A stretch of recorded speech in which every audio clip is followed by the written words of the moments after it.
Farming for self-sufficiency remains our main priority for number 6. We envision Newton Ground serving as the breadbasket of the area. Support will be given to female farmers for land preparation, farm inputs, and training. Further, we envision an agricultural technical college for the advancement of agriculture. Sports remains one of the safest and healthiest outlets for our nation's youth. In St. Paul's, we will continue to pursue an aggressive sports development program which enhances the lives of our youth. Dieppe Bay remains the hub of fishing livelihoods in the constituency. We will promote the development of the village, which includes a marina for the entire area, a fish processing unit, and a yachting club. Ensuring that community livelihoods prosper through business support is integral for the development of the community. We will ensure that every small business has the financial and legal support to thrive. Somewhere along the line, there are plans to construct a mini hospital, all in keeping with our proposed healthcare initiative. The Sadler Secondary School has always been earmarked for technical and vocational skills. We will introduce an educational policy which promotes technical and vocational partnerships with key personnel from the community. We will also ensure that the Sadler Secondary School will serve as a space for continuing education for adults. In number 6, we intend to send waves of residents to access special skills training overseas, rehabilitate sporting areas, restore beaches, fence the Sadler's playing field, in addition to establishing outdoor gyms on all playing fields. Upgrade the Parsons Community Center, develop Kansas Pasture as a hub for small businesses and entertainment for Parsons Village. We also intend to establish a multi-purpose community/health services center in Newton Ground and to launch the Housing Improvement Program. For Sadlers, the establishment of a multi-purpose/commercial center which allows for the establishment of supermarkets, small shops, barber shops, and any other small business enterprise. The vision includes building sustainable farming systems, which involves establishing an agroforestry industry as well as orchards or fruit tree farms. The future looks bright with Labour.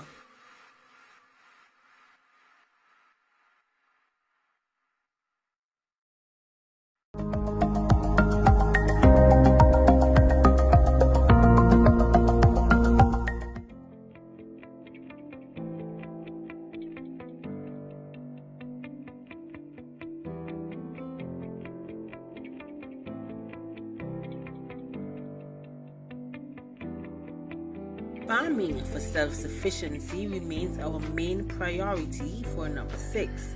We envision Newton Ground serving as the breadbasket of the area. Support will be given to female farmers for land preparation, farm inputs, and training. Further, we envision an agricultural technical college for the advancement of agriculture. Sports remains one of the safest and healthiest outlets for our nation's youth. In St. Paul's, we will continue to pursue an aggressive sports development program which enhances the lives of our youth. Dieppe Bay remains the hub of fishing livelihoods in the constituency. We will promote the development of the village, which includes a marina for the entire area, a fish processing unit, and a yachting club. Ensuring that community livelihoods prosper through business support is integral for the development of the community. We will ensure that every small business has the financial and legal support to thrive.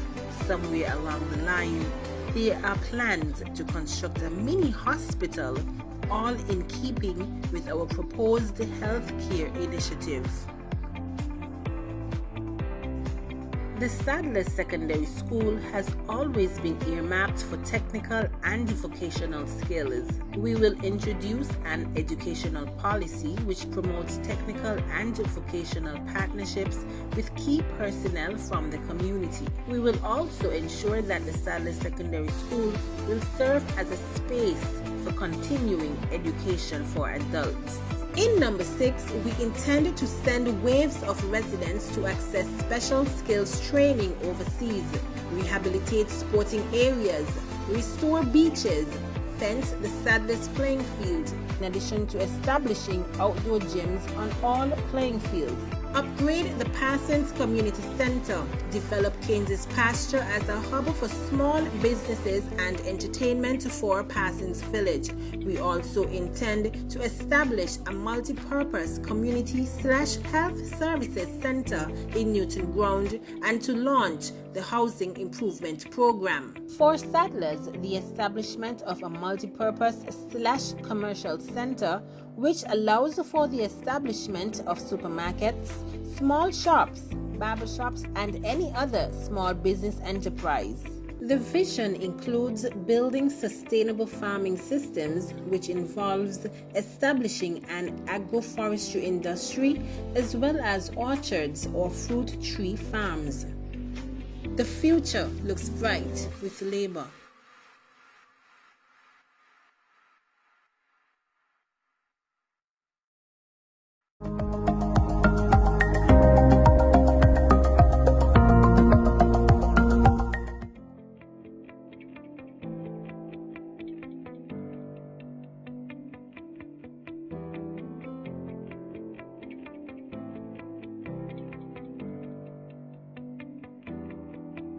Farming for self-sufficiency remains our main priority for number 6.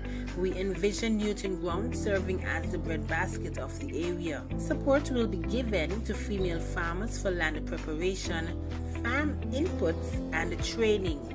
Further, we envision an agricultural technical college for the advancement of agriculture.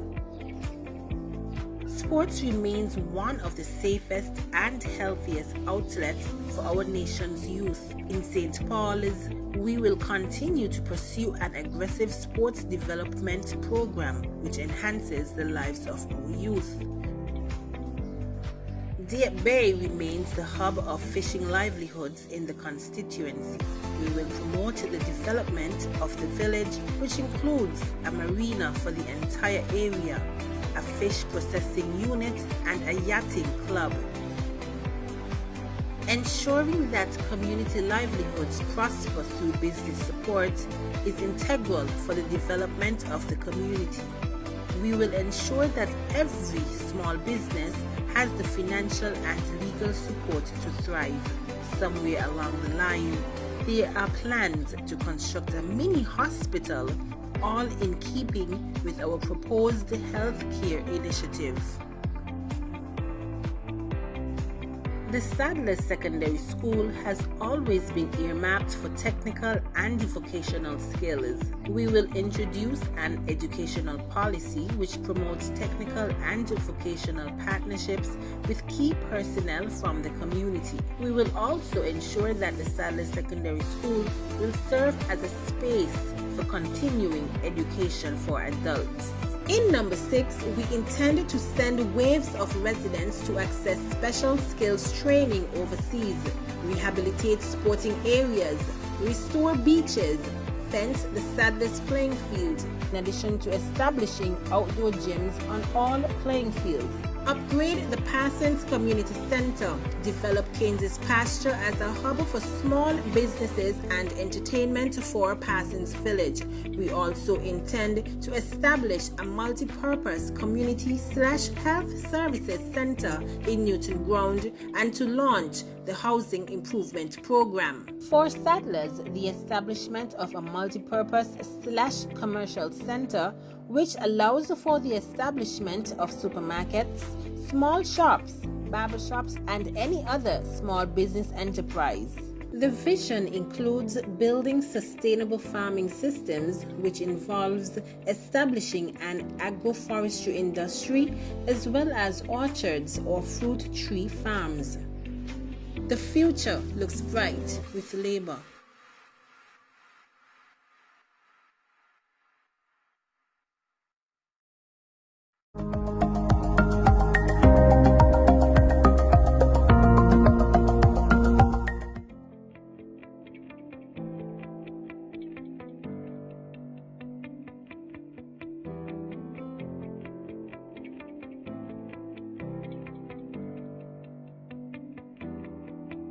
Farming for self-sufficiency remains our main priority for number 6.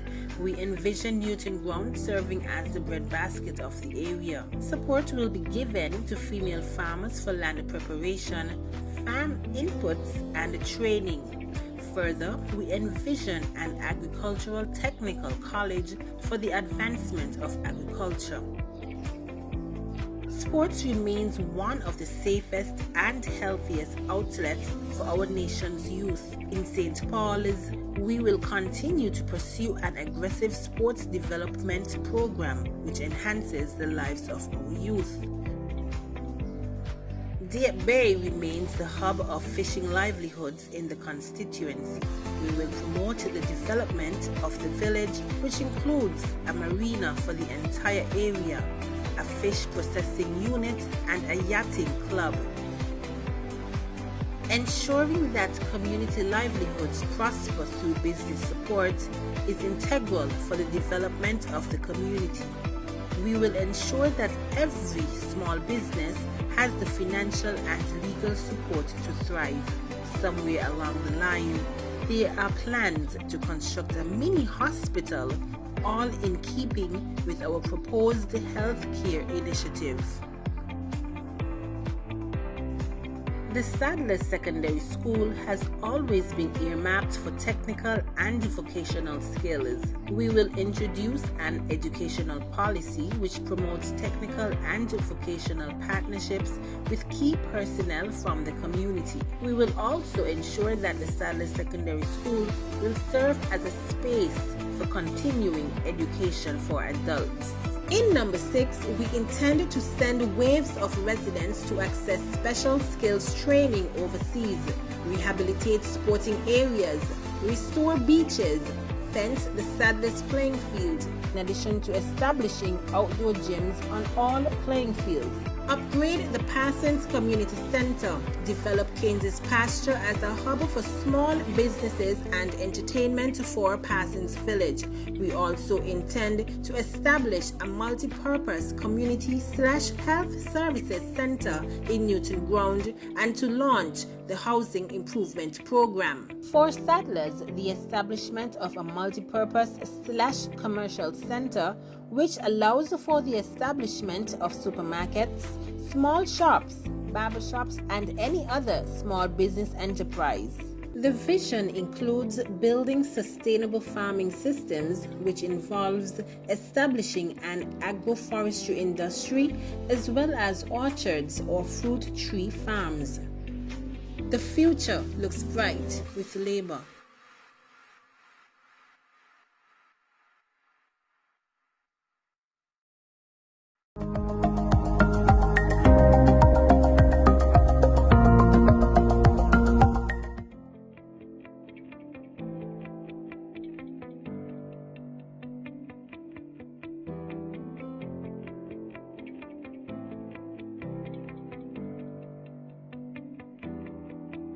Farming for self-sufficiency remains our main priority for number 6. We envision Newton Ground serving as the breadbasket of the area. Support will be given to female farmers for land preparation, farm inputs, and training. Further, we envision an agricultural technical. This is the next gen.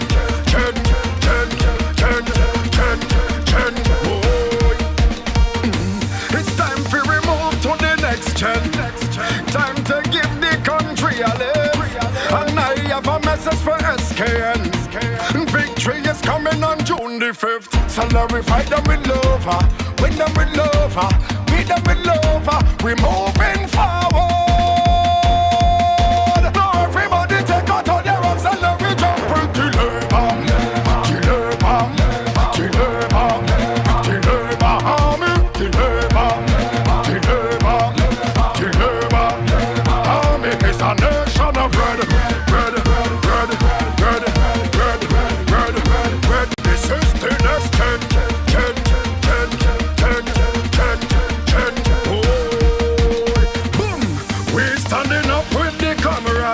Nathan Nelson, Steve Ransford and Kenny, Jeffrey Hanley, Dr. Duke and Rest Maynard. We love Marcella and the big man Dougie. So glorify them with love, win them with love, beat them with love. We moving forward. Now everybody take out all their arms and let me jump till labor, till labor, till labor, till labor, army, till labor, till labor. It's a nation of red, red, red, red, red, red, red, red. This is the next gen.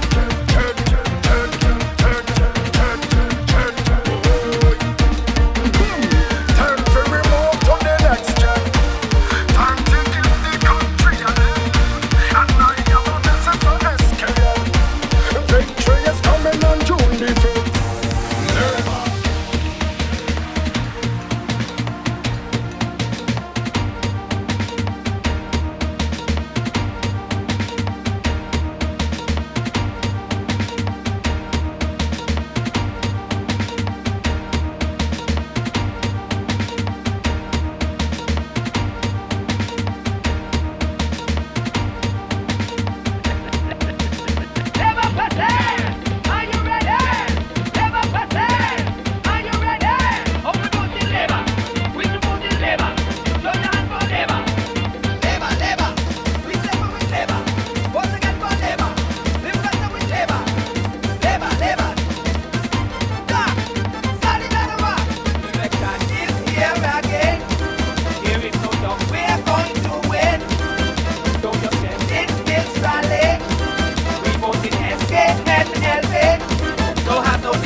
Stronger than ever, okay. We coming in stronger than ever. Sing Kitts-Nevis, whoa.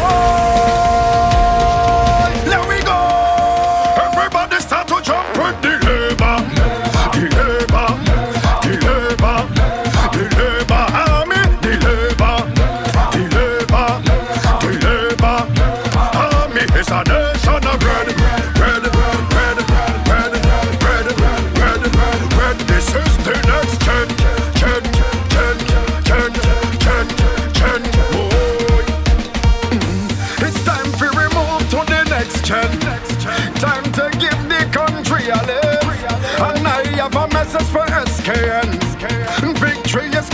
on June the 5th. So let me fight them with love, win them with love, beat them with love.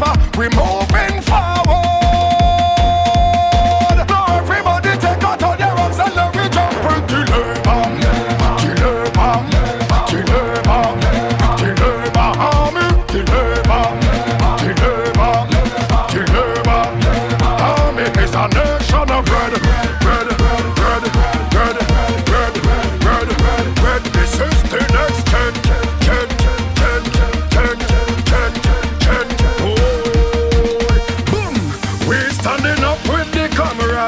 Nathan Nelson, Steve Ransford and Kenny, Jeffrey Hanley, Dr. Duke and Rest Maynard. We love Marcella and the big man Dougie. So let we fight them with love, win them with love, beat them with love.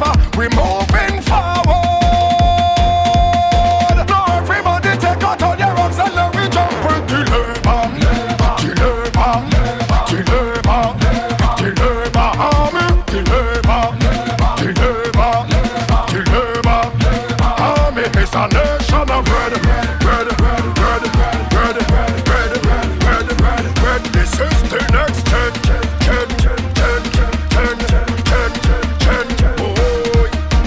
Boom! Time to remove to the next gen. Time to give the country a live. And I have a message for SKN. Victory is coming on June the 5th. Labour, Labour, Labour. Next gen. Labour, Labour, Labour. Next gen. Labour, Labour, Labour. Next gen.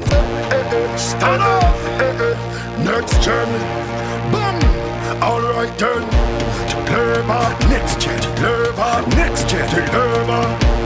Labour. Next gen. Labour. Next gen. Labour. Boom.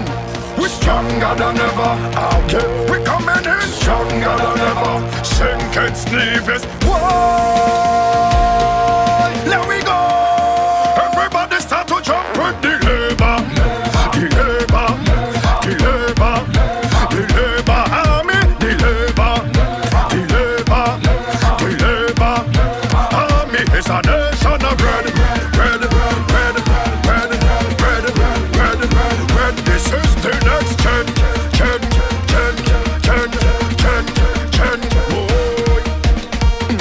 It's time to remove to the next gen. Time to give the country a live. And I have a message for SKN. Victory is coming on June the 5th. So let we fight them with love, win them with love, beat them with love. We moving forward. Now everybody take out all their arms and let we jump and kill labor, kill labor, kill labor, kill labor, army, kill labor, kill labor, kill labor. Army is a nation of red, red, red, red, red, red, red, red. This is the next gen.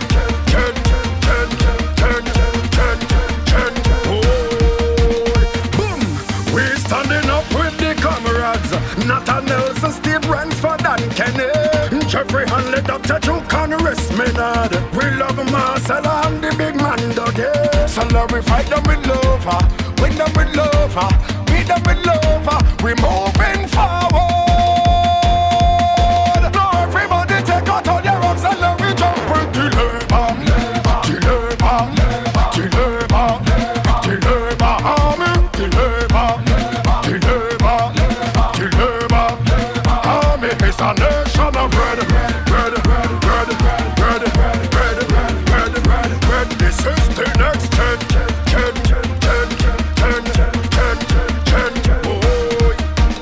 Boom! Time to remove to the next gen. Time to give the country a live. And I have a message for SKN.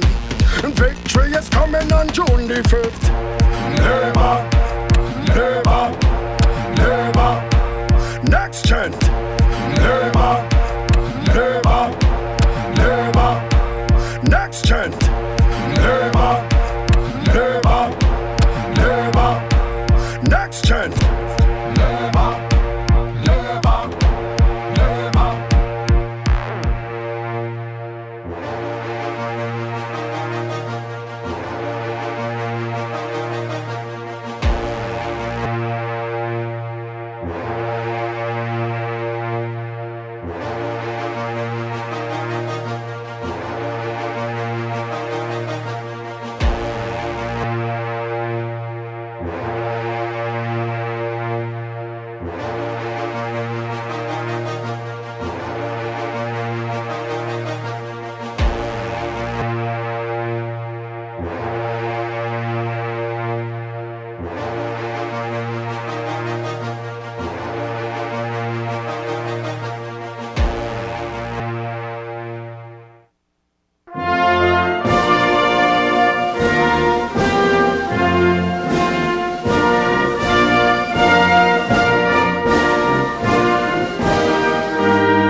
Heavenly Father, our God which art in heaven, tonight we want to give you thanks and give you praise because indeed you continue to be mighty good to us. You woke us up in our rightful minds, and for this, Almighty God, we give you thanks. You set us on our way this morning and brought us back in this evening, and we say thank you. Many of us drove our vehicles all day and will drive again tonight, and we thank you for sparing us from accidents seen and unseen.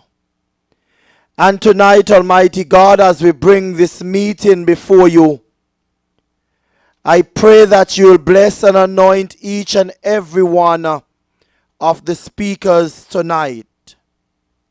Cause us to bring truth and hope to our people. And as we leave, Almighty God, we pray that you will send your angels ahead of us, and you will continue to protect and guide those who are on their way, dear God. I pray that you will hasten their footsteps and they too be covered. We put this entire proceedings tonight in your hands, and we say to God be the glory. Great things he has done, and greater things he shall do for us as a party on June 5th. So God, we thank you and we place you on the highest place tonight. We ask that you just guide and protect. In Jesus' precious name, amen.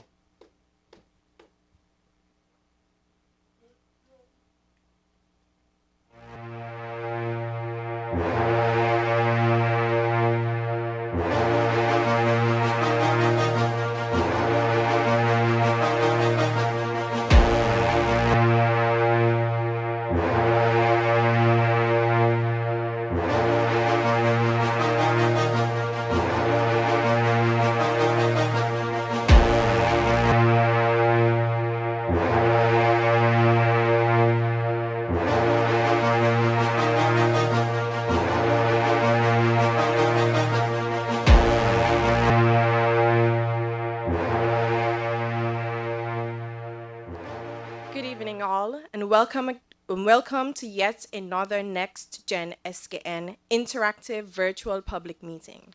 I am Tivana Wharton, and I'll be your host this evening. I take this opportunity to thank all of you for your unwavering support over the last 5 years, and in particular the last couple of weeks where we've been in this virtual space. You've been logged on to all of our meetings, and we're so grateful for that. This evening, our theme for tonight will be constituencies under the microscope. Our candidates, our duly nominated candidates, will present a microscopic look at the inner workings, the challenges, and successes of their constituencies. Each candidate will therefore present a holistic analysis of their constituency plans. So this is a great opportunity for you, the voter, to examine, along with your candidates, what has been happening in your constituency under this disunity regime and what you can look forward to in the future under a NextGenSKN Labour government. So without further ado, I would like to welcome first to the podium our candidate for constituency number 5, Kenneth Kenny Douglas. Oh, yeah, yo. People, you ready? From Brimstone Hill to La Valley. Singing this one song, all hail the patriot Kenny. Yeah, long time we've been waiting for something to make us feel the vibe. The soldier in this red army makes Sandy Point come alive. Alive. In number 5 we never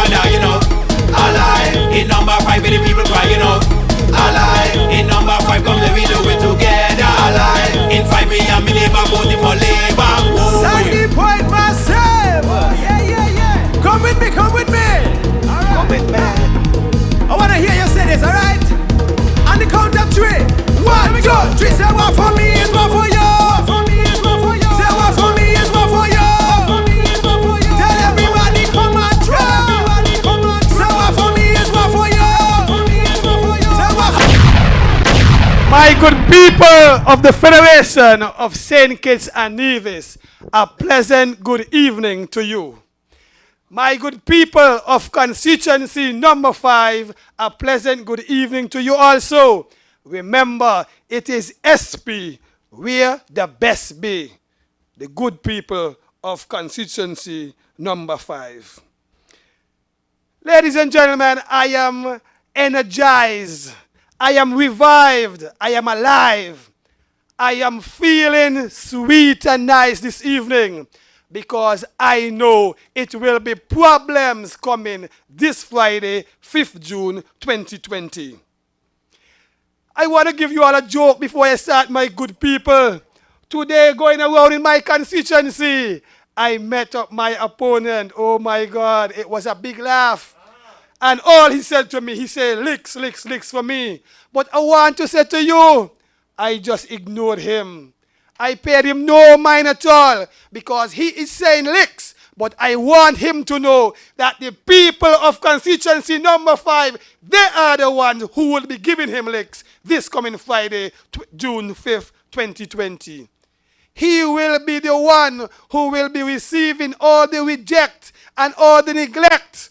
How he ignored them, how he had forgotten them in the last 5 years.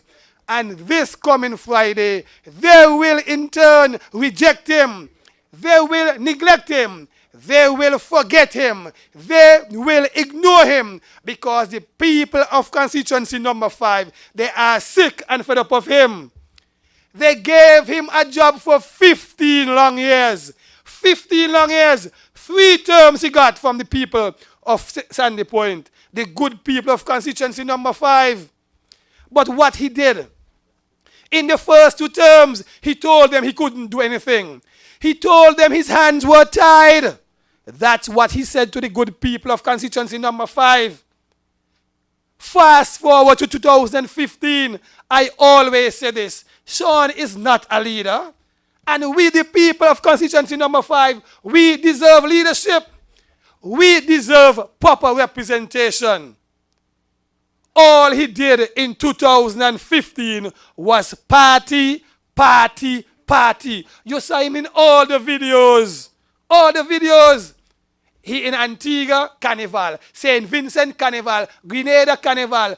Barbados, Carnival. Jamaica, all Carnival over the world. He is present.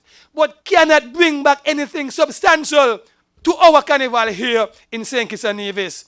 Our carnival has gone to the dogs. And I want to say to you, when we win these elections this coming Friday, we will restore the pride to our carnival here once again in St. Kitts-Nevis. But I want to speak directly to my constituency, now my comrades. Because as I said to you, he has neglected Sandy Point for 5 years.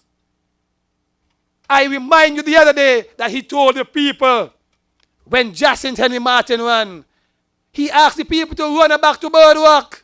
But that is exactly what he is doing now. He's in Birdwalk. He's in Matinley. He's in Frigate Bay. He forgot about the people of constituency number 5. He forgot. He told them to run back Jacinth Henry Martin. But come this Friday, we are going to run him back to where he went, neglecting the people of Sandy Point. My representative, our representative, he went MIA, missing in action. And now he is coming back because elections are just around the corner. Giving out letters for land, land here, land there, land everywhere. In the first 5 years, no land was available. That's what he was saying to the people. That's what they told me. No land was there. No employment was there. No money was there. Nothing was there. All of a sudden, elections are around the corner. And the people told me that's what he's doing. Giving out all sorts of money here. All sorts of voter here. All sorts of land here. But I want to say to you, the people of Sandy Point, people of constituency number 5, his mantra is no gimmicks and no chicks. And that is what he's using against you. He's coming with all gimmicks and all chicks to fool you, the people of constituency number 5, to vote for him. But I want to tell you some of the failures of this representative in Sandy Point. Our representative went down to our recreation ground, our old recreation ground, and he destroyed the entire pavilion down there. He brought one of his boys from where I don't know to break down the pavilion. Millions of dollars they were paid. Up until now, we can't get back a proper pavilion down there. I was working at the Sandy Point High School at the time, and I sat one day and I looked at the gentleman as he was doing it. The pavilion didn't even want to move. Strong and nice. Strong pavilion. That was a landmark in Sandy Point. He destroyed that, thinking that he will bring back something. Up until now, nothing has been placed down there. But I want to say to you, before that, he resurfaced the field. He resurfaced the same old field. And after he resurfaced it, he brought heavy machinery to run on the same field. To destroy the same field that he just resurfaced. This man has no vision. He has no plans. And that's why last night I told you that in the PAM party, in the disunity government, because they are grabbing everything, in that government, all they can do is to steal people's idea. They're misappropriating people funds, misappropriating people vote last election, and now Sean Richards is in Sandy Point, misappropriating all my plans that I have for Sandy Point. But I want him to know, the people of Sandy Point, we are a proud people. We are an intelligent set of people. And they know what is best for them. That is why come Friday, 5th June, Sean, I want you to know you are gone and Kenny is on. That is what the people in Sandy Point saying, not me. I want to go further, my good people. I want you to go up at the hard court and I want you to see what is taking place up there at the hard court. He said he do something inside there after people lambaste him on Facebook. You're not doing anything in Sandy Point. Went and tried to do something in the court. If you go right by where the media center is, the place where all the scorers and all the statisticians will be, you can't even see in certain areas on the basketball field. No plans, no vision. It was a quick fix because persons were down his throat. But that's the kind of representative we have. A reactive representative. Only when people speak, he reacts. Kenny Douglas will be a proactive representative. I will work for you, the people of constituency number 5, just as how I have been working for all my life. I want to tell you, even the court, he resurfaced the court also. But if you look at that, when rain falls, we have a swimming pool down there. Kenny will remedy that also. These are the ills of our present representative. Let us go all the way up to the new field. I told you about the lights that he took up from up the Warner Park. I am involved in football all my life too. And FIFA came to St. Kitts and they told the Football Association that their lights were inadequate at Warner Park. And Warner Park, have a small little football field. He took the lights that they gave us for reinforcement up there to make the place clearer and brought it down to Sandy Point. Where we have a bigger ground, a bigger field, 2 times bigger than in Warner Park. What you think going to happen? The lights is inadequate also. And when he brought them, some will be on today, some on tomorrow, some on the next day. Poor. Sometimes we are playing football. We have to stop for 15 minutes. And you know what is going to happen there? When a team has the momentum and you have to stop the game. This is what took place when we were there. Kenny Douglas had to go to the people at Skelec and ask them to put some small little lights at the sides so that it can look like we have lights down there to play. Kenny Douglas will also reinforce those lights at the new playing field. And not just that, they will have bleachers all around. Proper seating for my spectators. My spectators will have changing rooms, bathrooms also. So when they want to relieve themselves, they don't have to go behind trees or go behind vehicles or form a ring. Those ladies like to form a ring and the one that want to relieve herself, go in the middle. No longer you will see that. Kenny will provide that for you in Sandy Point. You will never see that. As the Deputy Prime Minister, we need better in Sandy Point. We deserve better. That's what he told the people of Sandy Point before 2015. He will do better for us. But all he did was go on missing in action. He doesn't care about the people. And I want to say to you, he is no leader. Kenny Douglas will bring back that. I want to touch a few more things. These are just outside of my constituency. I just want to show you the failure of Sean Richards as the Minister of Sports. All the facilities around the island lack maintenance. Newtown playing field, roof gone, roof one fixing. No minister to do that. Gardens playing field, the roof again, issues. The playing area, gone again. Plumbing issues down at Gardens. Warner Park Football Stadium leaks every time rainfall. Leaks upon leaks and mold upon mold. I told you once that this is what we call the moldy government. Mold, mold, mold. But we are going to fix that. In Virchals, problems again. In Halfway Tree, problems. St. Paul's, problems. Sadler's, problems.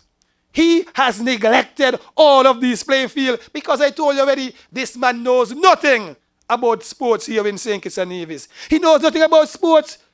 The man never kick a lime yet. Never kick a lime yet. How he will improve sports here in St. Kitts-Nevis? That cannot happen. And that is why I am saying to all the sportsmen and all the sportswomen that Kenny Douglas will provide that for you. I told you last night that all of you, the sportsmen, the cricketers, the footballers, the basketballers, the netballers, volleyball players, you will be given incentives for playing your sporting discipline.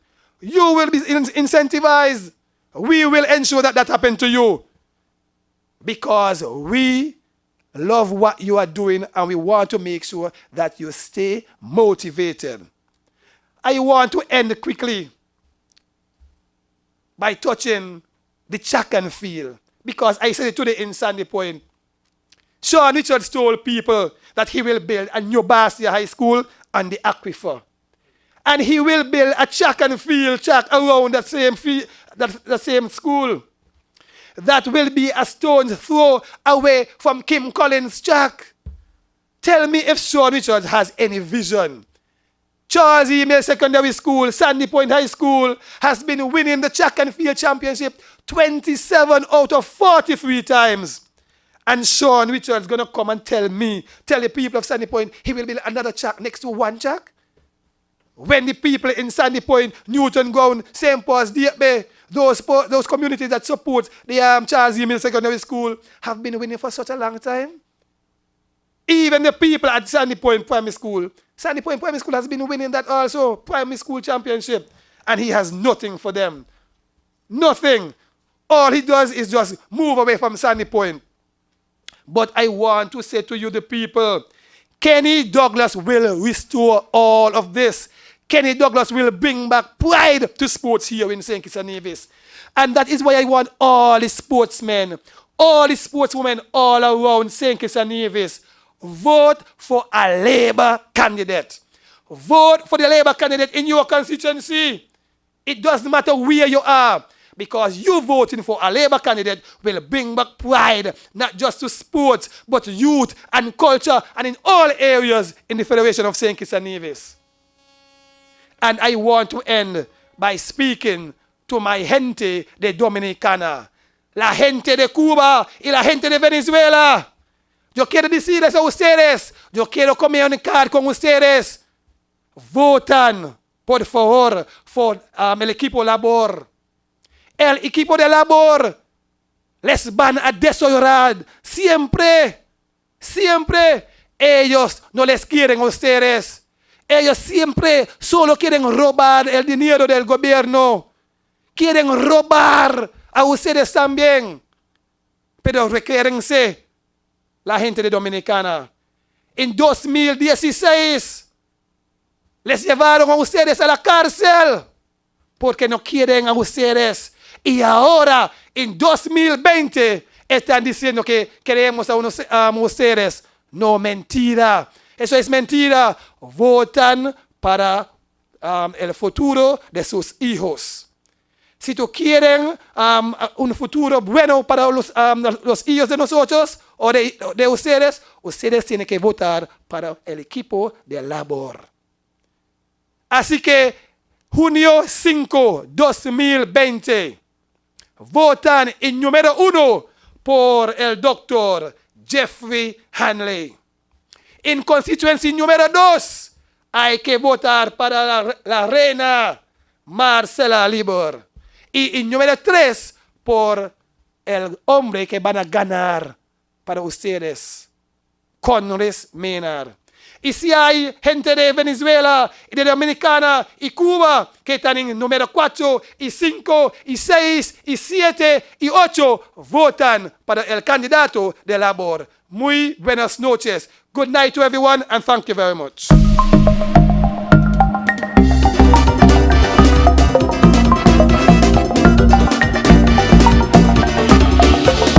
Sandy Point people, are you ready for change? Yeah, we ready. Long time we ready. Victory Muffin, are you ready for change? Yeah, we ready. Long time we ready. We had enough corruption because it is down lazy. So on election day is Kenny all the way. Who you voting for? Who you voting for? Who you voting for? Before you go be. Who you voting for? Who you voting for? We voting for and Labour all the way.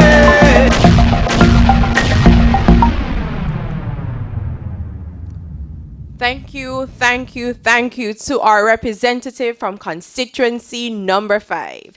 Kenny has given his commitment to becoming a proactive representative for the constituents of number 5. Kenny, as you can see, is very passionate about sports. He has committed to improving the facilities around the island, not just in Sandy Point, but around the island. Persons who are athletes can now look forward to being given a stipend for their talents. No longer will you just be playing in vain. This is something for you to vote for. So all of the young athletes out there, I ask you to vote for Kenny Douglas for improvement in our sporting disciplines all across the Federation. Comrades, as we continue along with our program, I'd welcome to the microphone our representative for constituency number 4, His Excellency Steve Rensford. On election day, hear what I say. On election day, hear what I say. We voting Steve, Steve, Steve. On election day, we voting Steve, Steve, Steve. On election day, we jamming with Steve. We pushing for Steve. We voting for Steve. Steve, Steve, Steve, the one for we. Steve, Steve, Steve, the man for the community.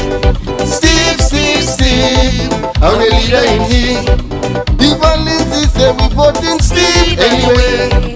Even Lindsay say we voting Steve all the way. We jamming with Steve. We pushing for Steve. We voting for Steve. Intelligence, creativity. He's the man for we. For the future of the country. He's the one for we.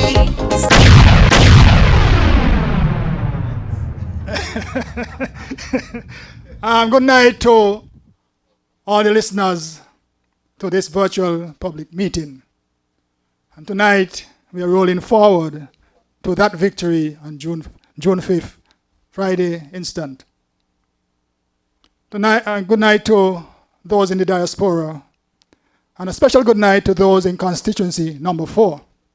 And tonight we're going to speak about constituency number 4. Comrades and residents of constituency number 4, and those in the wider St. Kitts area, we have a representative in the name of Lindsay Fitzpatrick Grant. And during that time, he has acquired at least 2 other names, Tanzil and Marriott Grant. We have seen the failure of this guy who is supposed to be our representative. He came in to office promising to build 500 houses in his first term, boasting about 500 houses. He doesn't have 20 houses being built, but I give him 20. And he said he's a bright guy. He said he's a Harvard scholar, but he's a dismal failure when it comes to his performance in constituency number 4. Because 20 houses out of 500 promised is only 4%. And so he's really a dismal failure. When we look also at the virtuous playing field, which he also promised to have fully lighted, the field is still begging to be lighted. Again, another failure. He also promised the young men or the young artists in the constituency to have a music studio. At one time, he said he had all the equipment and he was just waiting to set them up. That is true. And up to today, that studio is still being begged by the young men. And so we see a pattern. Because when it comes to jobs, jobs are very scarce in constituency number 4. People want jobs, but there's no avenue for jobs. And I can go further. When you look at the ministries that Lindsay Grant has, I challenge him and his naysayers, his apologists, to name me one person from constituency number 4 who is in a top position. Not one they can name, because all of them are filled by his family and those who are close to him or who are relatives of him. And so the people of constituency number 4, they have a problem because jobs are scarce and the top jobs in his ministries are filled by not person from constituency number 4, not one person from constituency number 4. And so I said to the people of constituency number 4, this guy does not love the people of constituency number 4. He has not performed for the people of constituency number 4. And yet, even in his dilemma, because he will either be disbarred or he will be suspended. And that would bring a dark image on the people of constituency number 4 if they go and re-elect Lindsay Fitzpatrick Tanzil Marriott Grant. But I want to go further before I say to you what the alternative is. I want Lindsay Fitzpatrick Grant to tell the constituents of constituency number 4 and the people of St. Kitts and Nevis why he still owes Comrade Rupert Herbert close to $1 million. I want him, when he taking checks and showing that Steve Rensford owes $50,000 and such nonsense, I want him in the same breath to say why he owes Comrade Rupert Herbert close to $1 million that a court has fined him to pay Comrade Rupert Herbert. And so he's always in the court, and he's always being found wanting in the court. And so, but I have more to say, because I want him to also explain to the people of constituency number 4 why a high PS from Sandy Point, why he shafted his brother of funds to do a job and never did the job. And I want him to go to St. Thomas, because that brother is waiting for him to come to the U.S. Virgin Islands. So when he's speaking, he needs to answer those questions to the people of constituency number 4. But there is more, but I wouldn't go into those tonight, because I want the people to understand that we have an alternative of someone who will bring jobs and opportunities to constituency number 4. We, in the NextGenSKN Labour Party team, we are committed to developing St. Kitts and Nevis. We have the brains, the acumen, the competencies to do that. And I'm sure that people would have heard our stimulus package that will be introduced just after the 5th of June when we take the reins of government. And so I want to assure the people of constituency number 4 that housing will be a priority in number 4. There will be a creation of approximately 200 houses, lots equipped with green areas for communities and park, and an accompanying primary school. We'll also construct a 10-bed polyclinic or wellness center. And in education, undertaking massive improvements to our schools, to our health centers and playing fields. In agriculture, we'll make more lands available to farmers, and we will be providing duty-free concessions and greater subsidies for farmers and fishers. We will also provide farmers with greater access to sell their produce. Vis-a-vis, we are going to have a farmers market in Old Road. And so we will always have fresh fruits and vegetables to purchase. In sports and recreation, we intend to create or to construct a community gym and a center and upgrading existing sporting facilities and other community centers. We see there's a need in our constituency to have a new police station. The one that is there now is a temporary. And so we will provide and construct a new police station in Old Road. In commercial industrial, we will establish a no-tax zone. A no-tax zone will fit nicely with the COVID-19 aftershock stimulus package that we will provide. And young people will have an opportunity to develop their skills and own their businesses as they see fit. And to do all this, there will be a community council.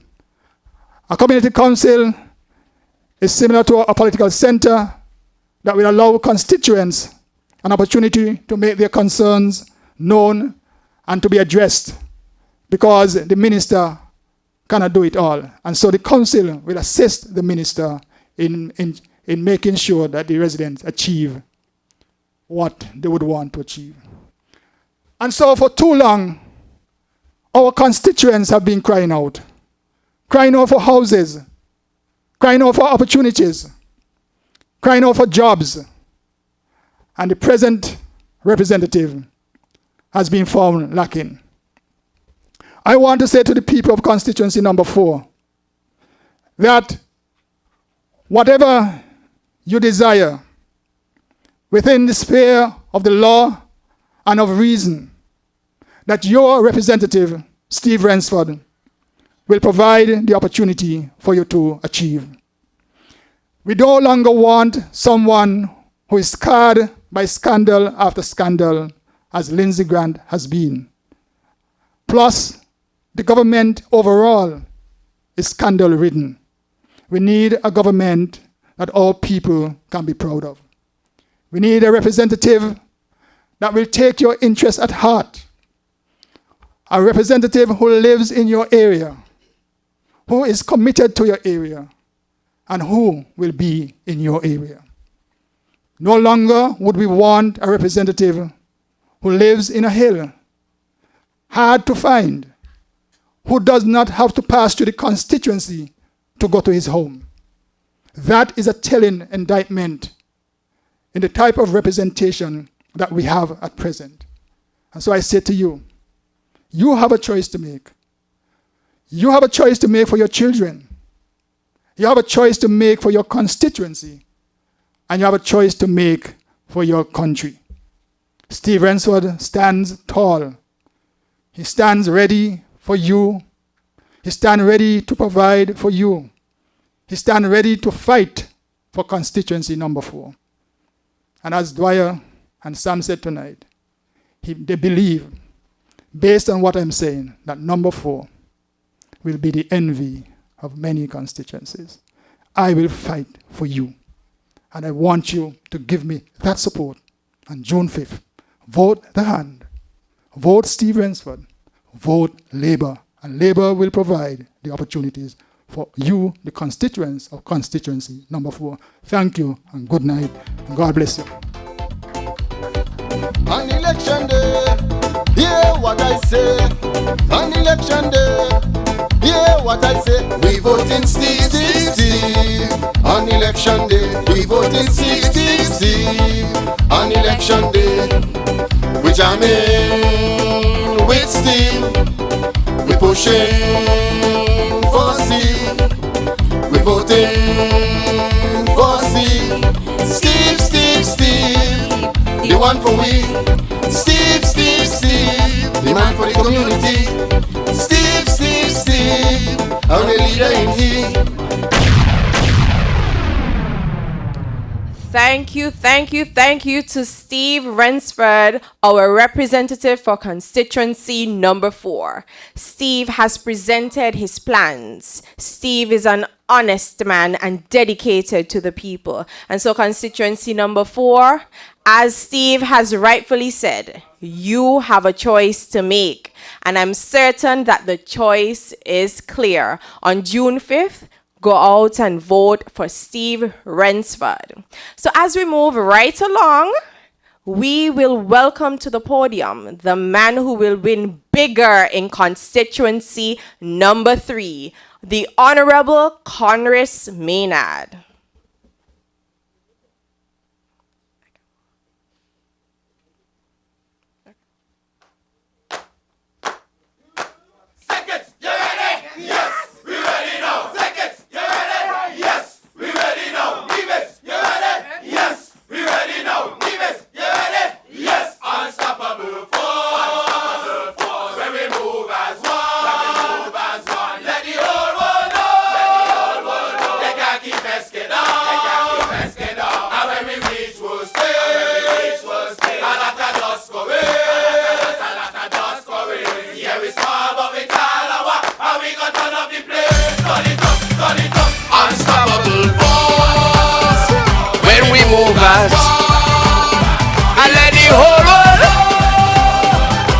They can't keep Congress down. A lot of dust go, a lot of dust go raise. And we go turn up, now turn it, now turn it, now turn it, now turn it.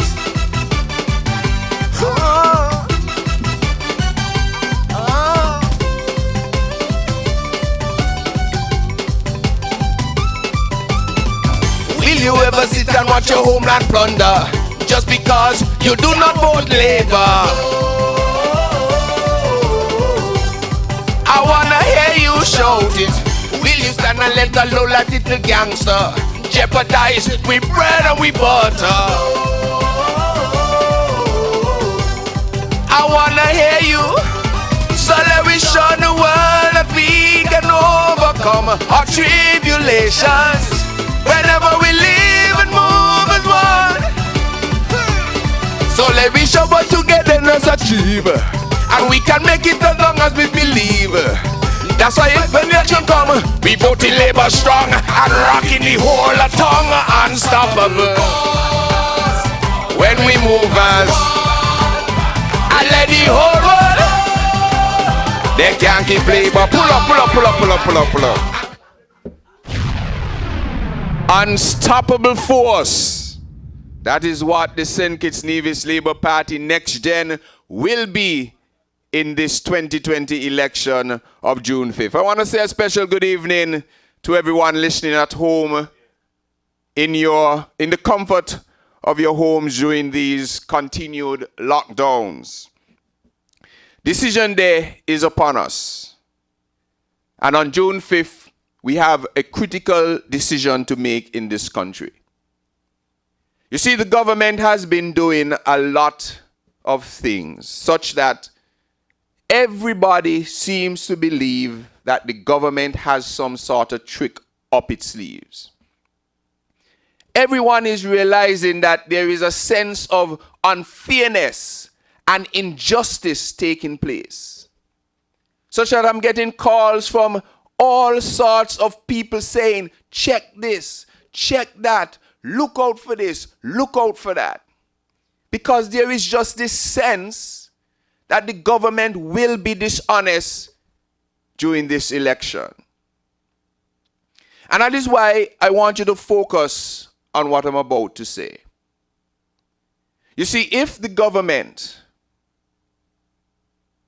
by some miracle, based on what we are seeing on the ground, win this election, it will validate all of the wrongdoing that they have been doing over the past weeks, months, and years.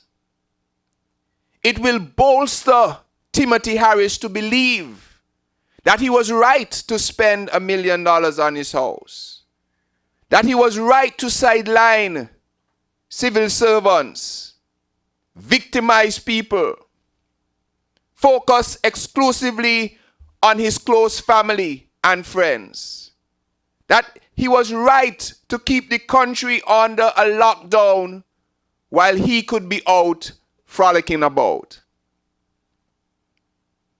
An election win for this government will be a validation of wrongdoing, and we cannot allow that to happen in this general election. Our people, we must be a check on the dictatorship mindset that we see creeping in. A government who knows that there must be an election cannot come to sensible people to say that they are not allowing observers to come to St. Kitts-Nevis. Is it a surprise to the government that the election is on June the 5th? Or would a responsible government sit down and say, in times like these, where we are facing the worst crisis that the world has seen, some say, since World War II, that focus will not be placed on ensuring that the credibility of the election is intact. But you see, some are very, very concerned. They believe that there is something to hide because they know things are there to hide. And their thrust to win the election is not about being able to do something for the country going forward, but it is to protect their own interests, themselves, from being exposed for the high levels of corruption that have taken place in this country. And so I ask you on June 5th not to validate the wrongdoing of this government, but instead, I want you to vote for hope. I want you to vote for an opportunity to see, yes, we perhaps need to change until we find the change that we want. Perhaps, yes, you have taken a look and said, look, we have had our shortcomings, but our interests are very well known to advance the people and do the good that we can do. In my own constituency, there is a lot to look forward to. One of the things that I see catching fire in the constituency is the issue of housing and land ownership.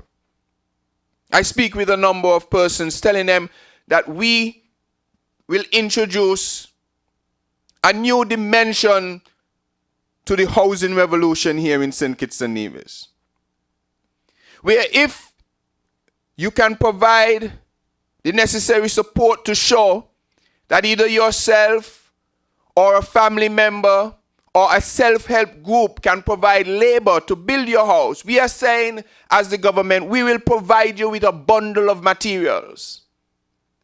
And so when you do your footing, you will have your materials. NHC and building board will assess, pass. Then when you're doing your floor, you get your other set of materials. And then your walls, your roof, your windows, and so on and so on. This gives many persons the opportunity to have a first-hand stake in building your own home. And at the same time, lowering your mortgage. I see it all the time. Housing is a critical issue. And the Labour Party has shown that no one has ever beaten it on bringing housing solutions to the people of St. Kitts-Nevis. Sports is also a big issue in my constituency because we still need to have a top-class sporting facility in the village area. And that is why on the Limekeel playfield we will have a multi-purpose sporting complex so that we can celebrate the many more championships that Village Superstars will win and Trafalgar South Stars will win. I hear Kenny laughing. It's Champsville, you know. Champsville, that's what they call it. We also want to preserve our history in the constituency of West Bastia, which we can proudly say is the birthplace of democracy in the Caribbean. And so, before the dawn of the next election, you will be able to witness a Buckley's Uprising monument signaling a preservation of history forever of what transpired in those January days of 1935. These are just a few of the things, exciting things for the people of West Bastia. We want to continue with our farming assistance, expanding agriculture. I haven't spoken about the small business ventures that will be integral to stabilizing and growing our economy. Those small businesses, each one of them, plumbers, electricians, beauticians, you will have a space that you will be able to ply your trade in a professional area that your patrons will enjoy and you can maximize. And finally, I want to talk about the decision of choice in constituency number 3.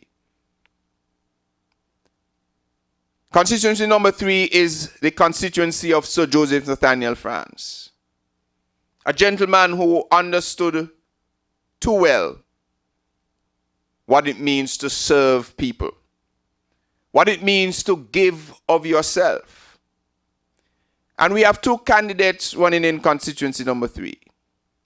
One has given back tremendously to the constituency, even before getting into politics, through entertainment, through mentorship, through sponsorship, through involvement. And there's another one who, even after entering politics, does not find it within herself to just give back a little to the community. I mean, everywhere you go, the bare minimum is at least to give a little sponsorship to a prize giving. But for the last 4 years, the caretaker would sit in every prize giving and look at the regular Joe, the backer man, the carpenter, give a little something to encourage our children. And not once would they say, let me give a little something to the children. Meanwhile, of course, setting a horrible example for our young people, that you can leave a job at ECCB, take up a job at SCASPA, and cannot account for your time there making a large salary. That is dishonest. You are being paid to work, but we now understand you're really being paid to campaign. We are saying no to that in constituency number 3. And I ask you once more to give your support to Conris Maynard, a true representative of the type of representation we have seen from one of our national heroes. Someone who was there before, is there now, and will continue to be there. So on June 5th, when you walk into that booth, I ask you to look for the hand. The name is Conris Maynard. The symbol is the hand. The philosophy is labor. And the direction is next gen. Vote Conris Maynard.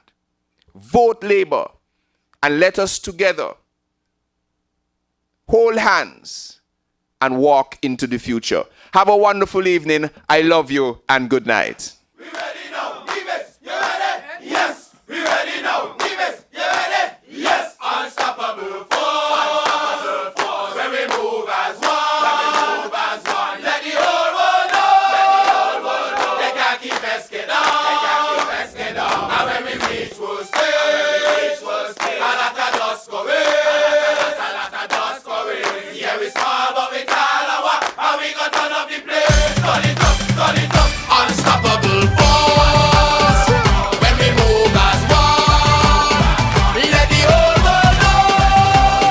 They can't keep SK down. And when we reach, we'll stay. And after dust go away. Yeah, we small, but we tall and what? And we got turn up the place. Turn it up. What an exciting presentation by the Honorable Conris Maynard. I don't know about you guys, but I always get excited when I hear Unstoppable Force, and it just gets me up out of my seat. Luckily, the camera didn't come on too soon, otherwise you'd see me dancing. Right. But Conris outlined some very exciting plans, a plethora of plans, ranging from historical preservation. He spoke about the improvement in the agricultural sector, the sporting teams that he spoke about. He wants to improve the stadiums, the fields up in the village area and throughout his constituency. He spoke of entrepreneurship. I had the opportunity today to peruse his constituency manifesto, and I can say I was very impressed. If you haven't already seen it, I urge you to check it out. So I want you guys to take a close look at Conris's plans for the future of constituency number 3. Make the right decision and vote for Conris on June 5th. As we continue, it gives me the greatest honor to introduce to you the representative for constituency number 1. I've known him all my life, and I'm truly happy, confident that he will serve the people of constituency 1 to the best of his ability. They call him the shepherd, and you know the shepherd leads his people. And I think on June 5th, Dr. Jeffrey Hanley will lead his people to freedom. He will bring life back into constituency number 1. So I want you guys listening, viewing, help me welcome to the podium Dr. Jeffrey Hanley.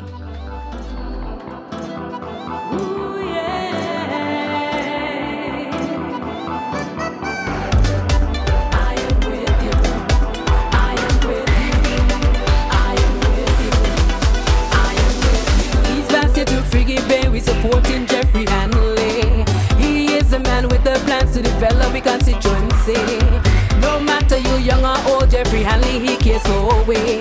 That is why on election day we go take the victory. On election day, yeah. We go chop him heads and put in the box someday. Yeah. We voting Jeffrey, we don't care what nobody say. Hey. He's the man for the job, the one who really cares about where. Hey. Jeffrey Hanley number 1. Day.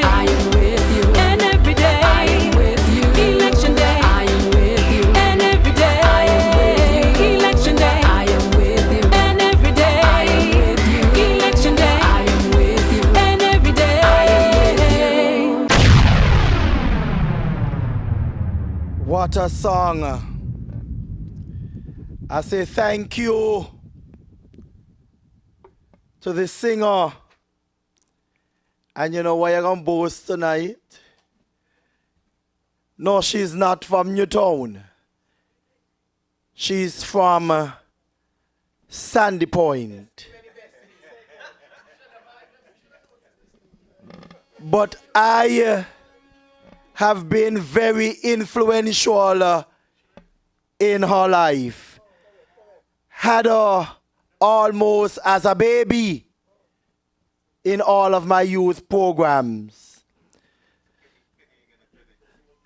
So, Comrade Adelcio, I am so proud of you.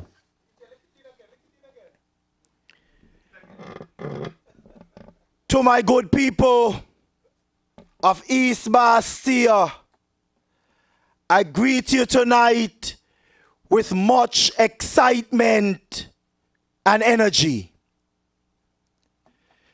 To all of those listening via the social media, I say to you a pleasant good evening.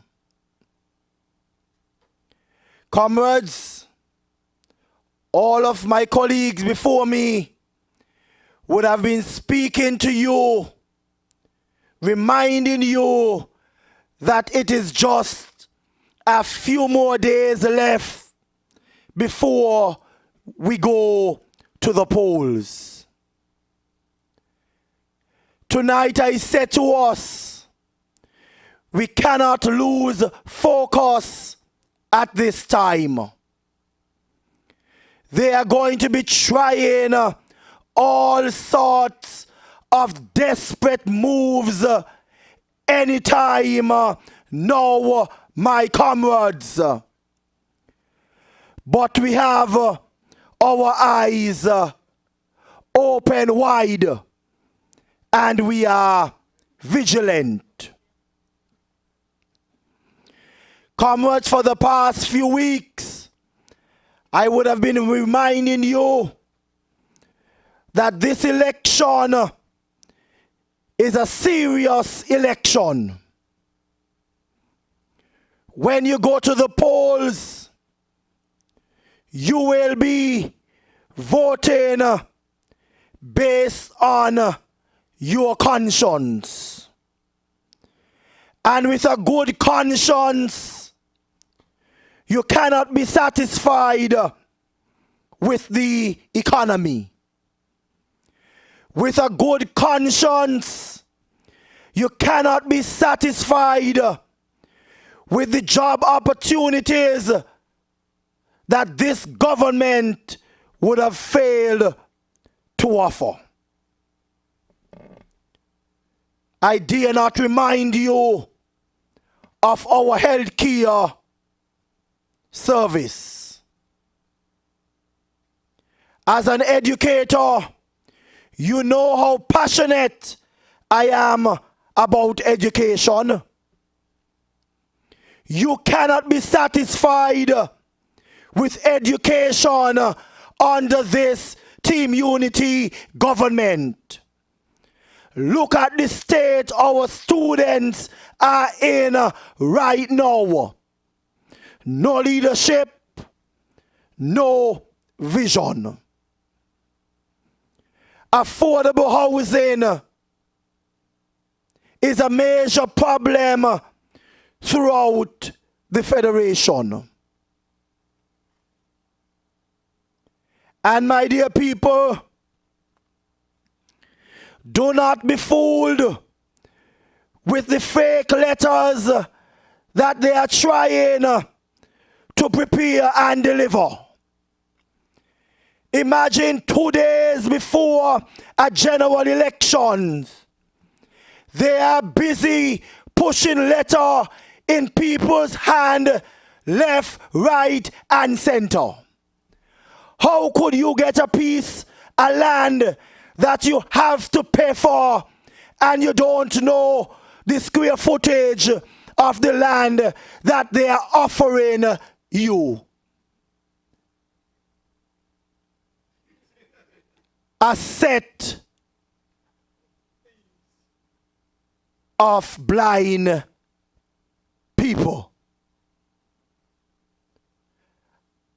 I say to you, my dear people, Labour has the answers, because we would have been tried and tested and we came out like gold in the past, and we will deliver to you again.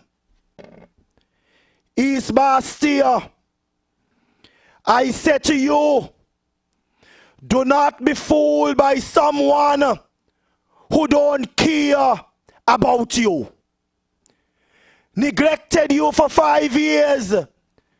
Now he's trying to run up and down the constituency, going out of breath. You cannot afford, East Bastille, to hold on to an individual who only cares about himself. Imagine the representative has a great grandchild and he don't even know how that grandchild looks. Is that someone who cares about people? No. But comrades, the biggest joke I received today is when I saw something in the social media saying that the Prime Minister said that after July 1st, everybody on the STEP program and all the essential workers or the non-establishment workers, they are going to be on government payroll. Well, comrade, tonight, that is a evidence that the Prime Minister has gone crazy. We're gonna chase those crazy ballets out of town. For 5 years, he had some of those PEP workers working, and they do work hard in offices, inland revenue. They are qualified. And instead of taking them on, what he did, packed up all of the departments and the ministries with people from over in his constituency and appointed them the same time. Step workers, I know you're smarter than that. They gone Paul crazy. We're gonna chase those crazy ballets out of town. But we created that program, and we will continue to build on that program, providing the skills that our young people will need to push this country forward. East Bastille, I am excited to represent you. I would have indicated some time ago in my constituency manifesto that I will speak life back into East Bastille. We will be able to smile again with a number of programs that we will be working together to deliver. We are going to have a residential house numbering system in East Bastille, so that our postal system as well can be enhanced. All of our roads and our streets will be properly named and they will be posted so that you can see them. East Bastia, much improvement and innovation. I would have said to you, we will have our community after school mentorship program. I give you the assurance that the necessary playing parks or kiddies park, as we will name them, will be throughout the entire constituency. I would have been assisting students going off to university, and this is something that we will, or I will continue in the constituency. And as a result of that, we will be hosting a number of annual college fairs to get our students off to university. I said to you, all of our schools will be upgraded, but I speak specifically tonight about those in my constituency. Comrade Kenny would have mentioned the playing field and the stadium.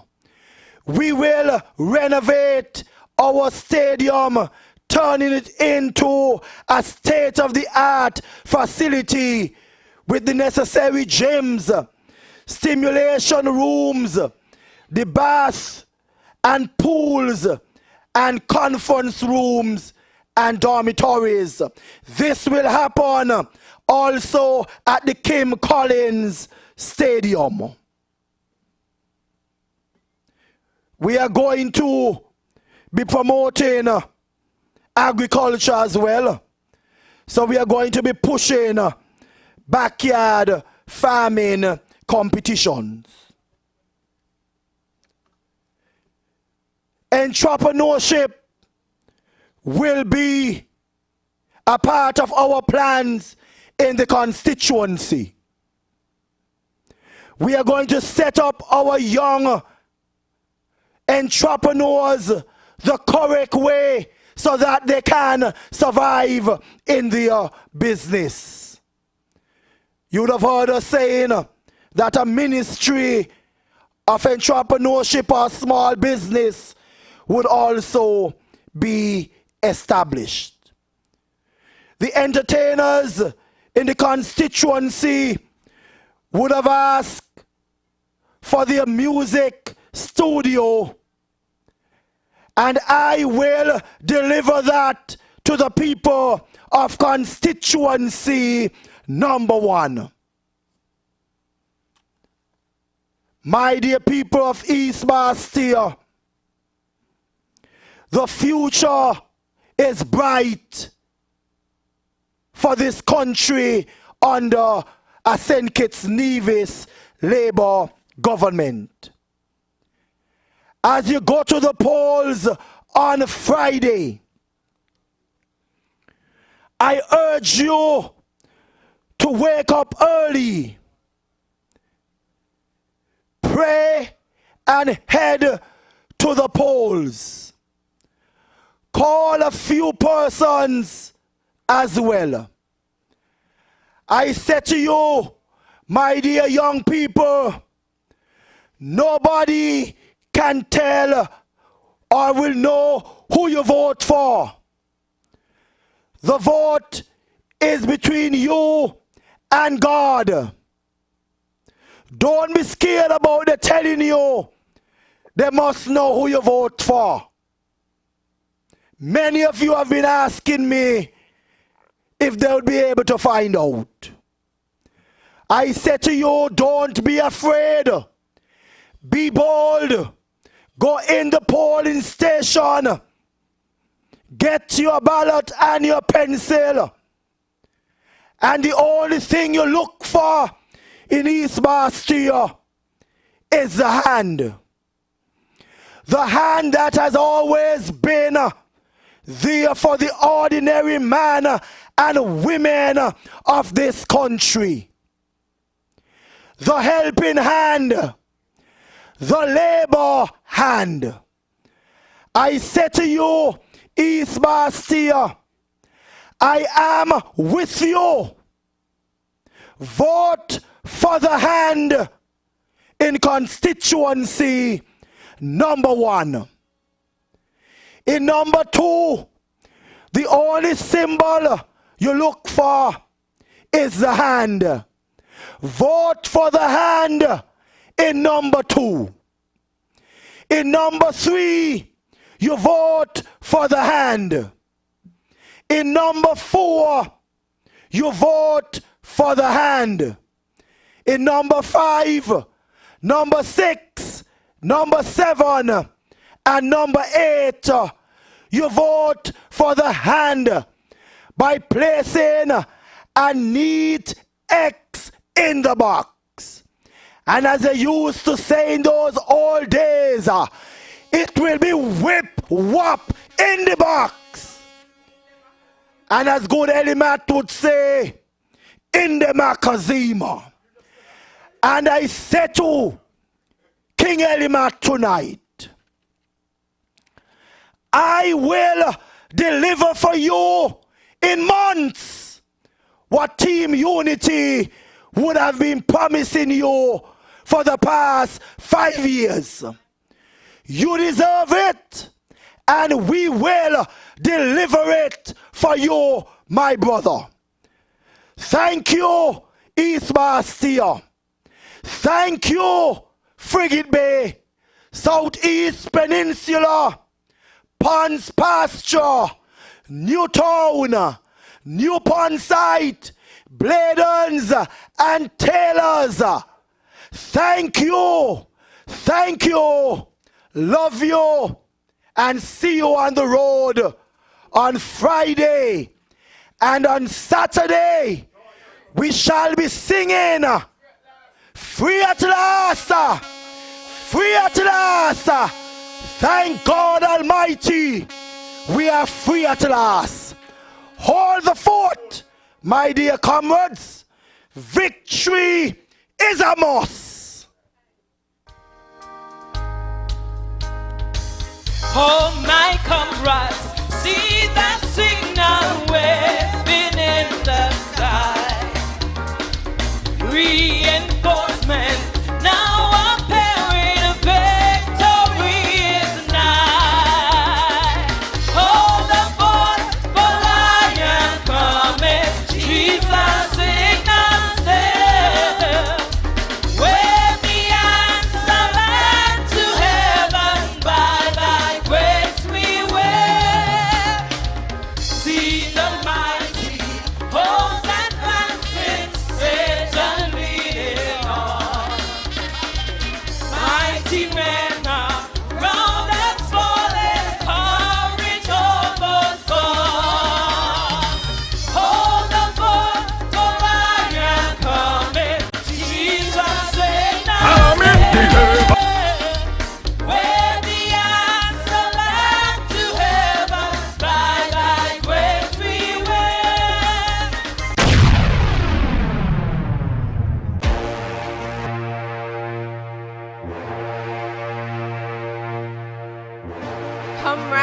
Comrades, if only you could feel the energy in this room. My representative for constituency number 1 has definitely brought the energy to the room. We can feel the spirit and we can feel the victory. But y'all hear vision? Y'all hear vision from my representative in constituency 1? There's absolutely no other choice. I mean, does he even have an opponent? Do you even have an opponent, comrade? I don't even think so. So my comrades in constituency 1, the choice is clear on June 5th. Vote for the hand. Right. They said don't vote for steel and concrete. Right. Good.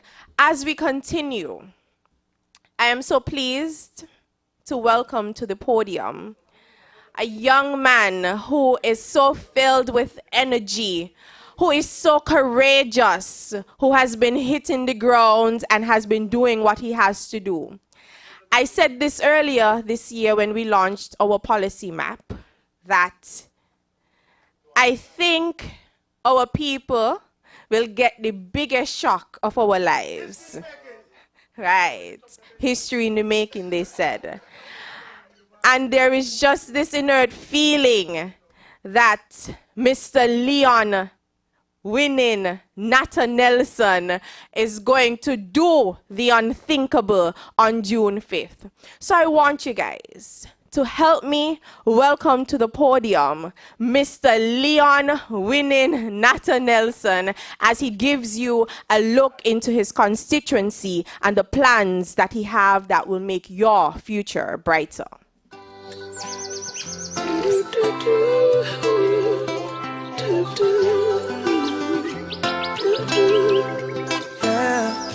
Hey, give thanks for life. Give thanks for life.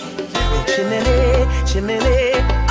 Today my rise like the sunrise, my bright and my upright. No one can block my vibes. I may not care who I fight, I know I criticize. I'm on the higher heights.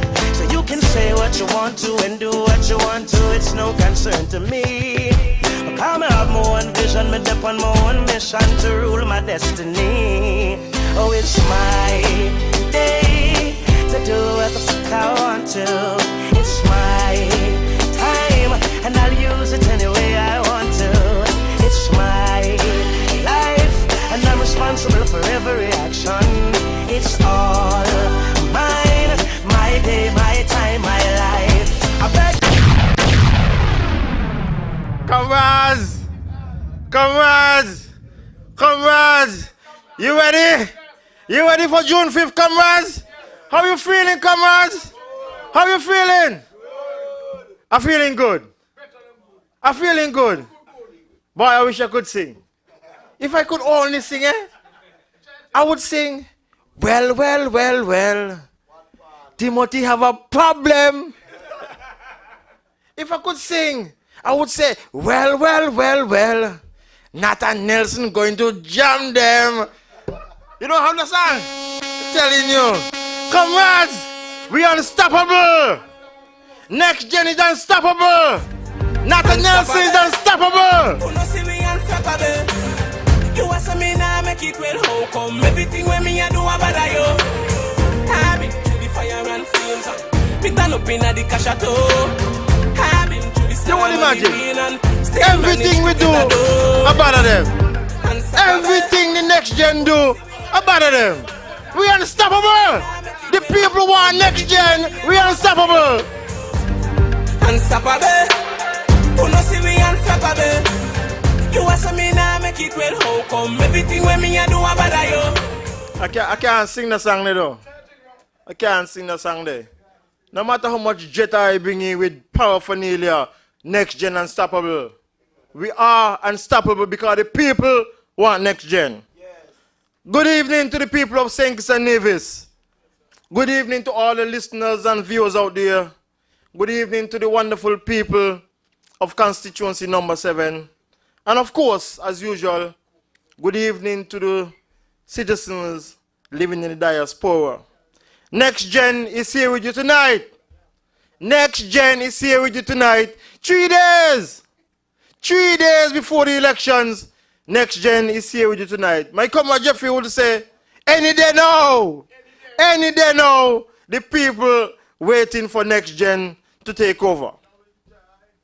Comrades, people of Constituency 7, they're trying all kind of things in number 7. All kind of things. They're sending young men to pull down posters and turn, as if they want to turn number 7 into Gangsterville. They're giving people land letters in the night when you can't read. With no place of location. With no size of land, no size on the lot. All kind of things they tried. They're sending people around the constituency. After 30 years, the man looking to represent people, sending people now in the constituency to ask them, Timothy say, what you want? But no matter what they do, no matter what they try, the people have been rejecting them. But because they realize people have been rejecting them, all of a sudden, the farmer HOG, you spell it how you want, the farmer HOG decided to go on the loudspeakers and journey from Tabernacle throughout the constituency, asking people for next chance.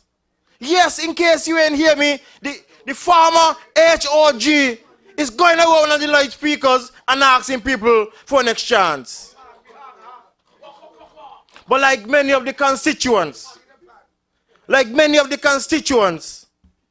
the question is asked, how much more chance do you want? How much more chance do you want? Timothy Harris, of all the politicians since 1983, have been given the most chance in this country.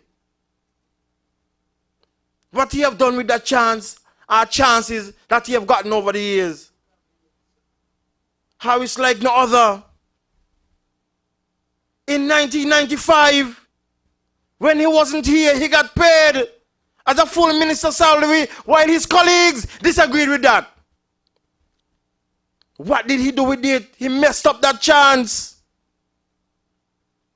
During the course of his political career, Timothy Harris has brought shame, has brought harassment, has brought victimization to a lot of families in constituency number 7. Starting with Ben Phipps in Molineux. Look at the Davis family in Tabernacle. Imagine a whole family had to migrate because Timothy Harris told them none of them going to get a work in St. Kitts. Look at the Wilson family in Lodge. Suffered repeatedly after Timothy Harris. Look at the Mikey Roberts family. Run the man out the estate with a 3-year-old child. Look at the Shirley family in Tabernacle. Look at the Akers family in Tabernacle. Look at the Phillips family in Phillips Village. Suffered tremendously under Timothy Harris.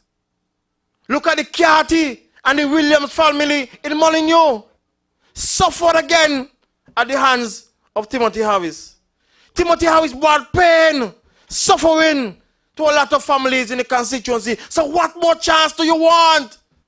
To victimize more people? To kill off more people? What more chance do you want? When he come around and ask for chance, ask him about the whaling incident. What more chance do you want after that? You were saved by people after the whaling incident. What more chance do you want?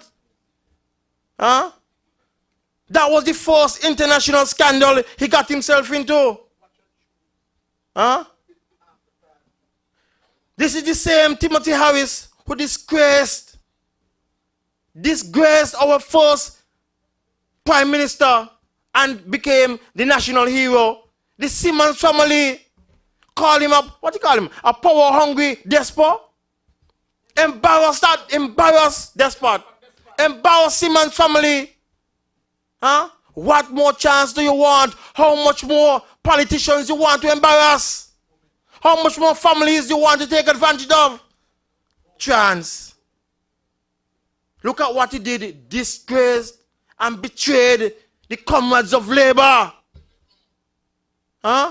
What more chance do he want? His involvement in the Peter Vardy bribery scandal.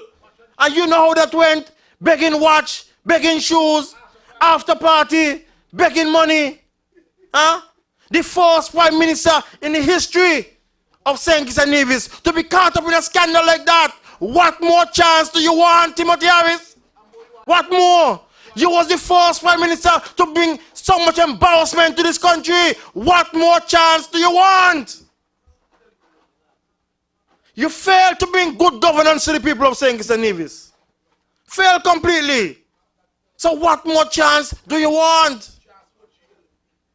You fail to bring opportunities to the people of Constituency 7 while improving the livelihood of your families. Huh? While each and every constituent sit and watch and hunger in fear that if anything is said, that you and your family will bring the might down, the mighty hammer down, and the family is in number 7. So what more chance do you want? What more chance do you want? Huh? Imagine you get a chance to run a country with $900 million in the treasury and you mess it up. What more chance do you want? Just imagine that you had a chance to deliver to the civil servants of this country, and all you did from 2015, the 19th of February, is to treat them in the worst of way ever. What more chance do you want, Timothy Harris? That is the question of the people of number 7. That is the question to the people, from the people of St. Kitts-Nevis. What more chance do you want? What else is there for you and your family to take from this country? What more do you want? I say that to you, Timothy Harris, because maybe the people of number 7 can't reach you, but I could reach you. I know you could hear. So, Timothy Harris, if you get the next chance in this country, you will bring suffering to the people of constituency number 7 and the people of St. Kitts-Nevis for the next 5 years. If you give Timothy Harris a next chance, this country and my constituency will be suffering for the next 5 years. However,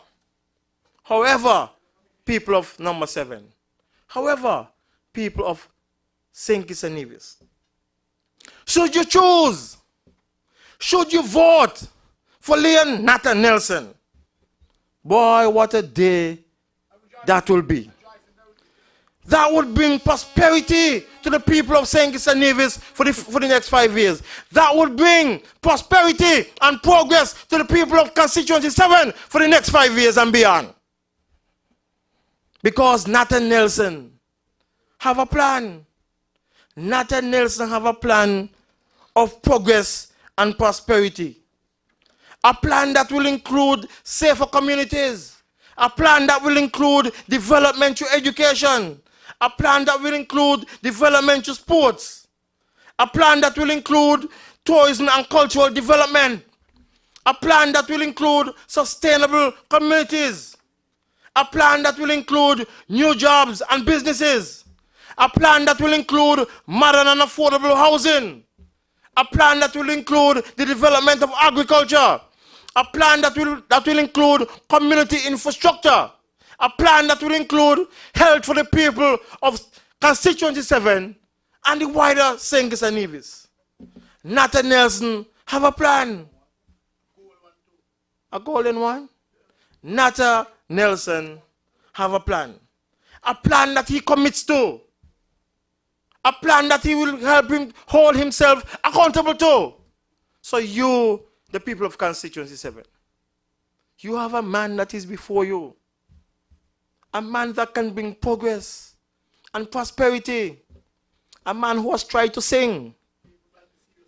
And sing well. But I am there for you. So I ask you, I plead with you.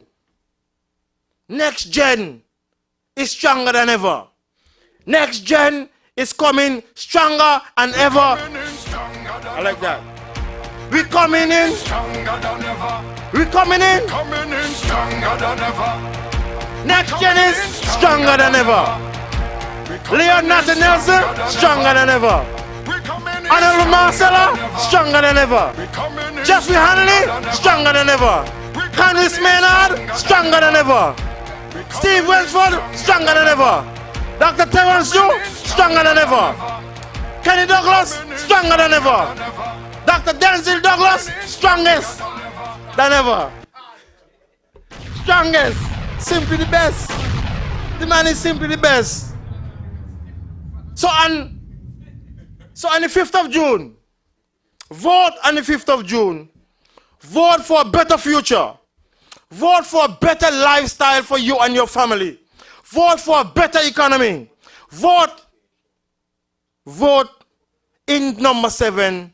Vote for Leon Natta Nelson, who will put people over politics. No more chance for Timothy Harris. Thank you. God bless. Good night. Love you. Just as sure as the sun will rise, this government must fall. The handwriting is on the wall.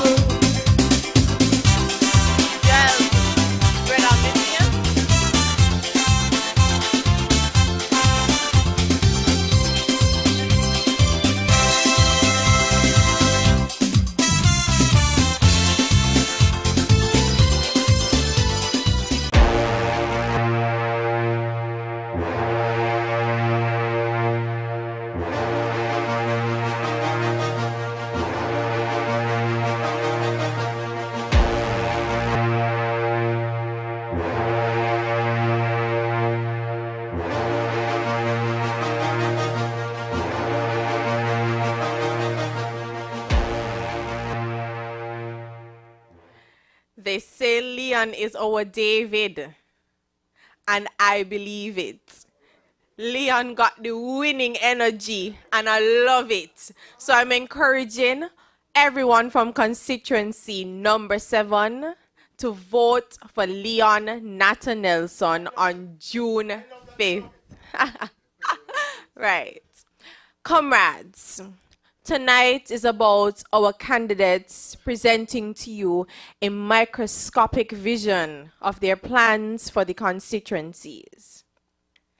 It brings me great honor to introduce a man who is widely known as someone who cares, not just in his constituency, but all over the Federation. Dr. Drew has shown time and time again that he is genuine, he is a people's person, and he wants what's best for you. Comrades, help me to welcome the man who will deliver constituency number 8 for the St. Kitts-Nevis Labour Party, Dr. Terence Drew.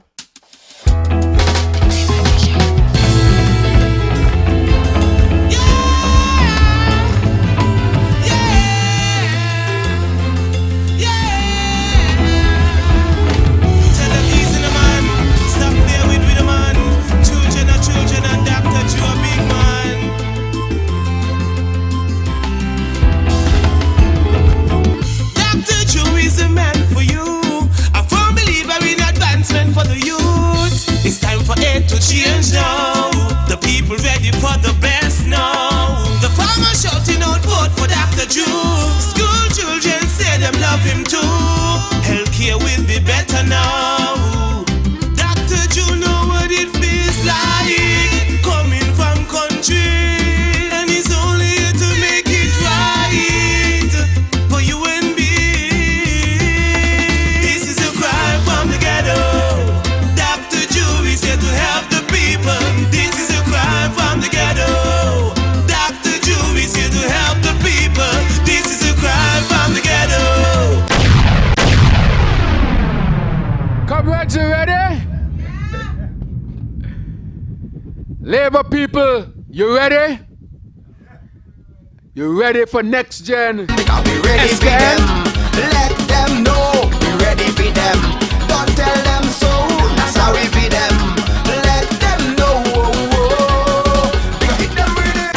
Constituency number 8, you ready?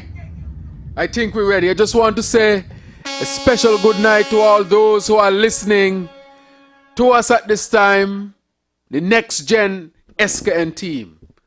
To constituency number 8, from Bayfords, St. Peters, Kitts-Nevis, Connery, Half Moon Bay, all the way over to Keys, Canada, Keyon, Connery, Atlas, and Cedar Grove. That is indeed a very, very large constituency. I have had the opportunity over the last number of years to walk through this great constituency. And this evening, I had the same opportunity to go door to door, speaking to constituents and giving them our ideas and plan, vision for constituency number 8 and beyond.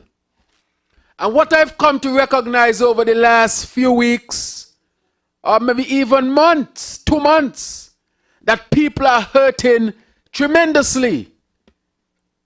People are having it very difficult. I've met persons who have lost their jobs, can't get their social security check, can't get any other type of assistance.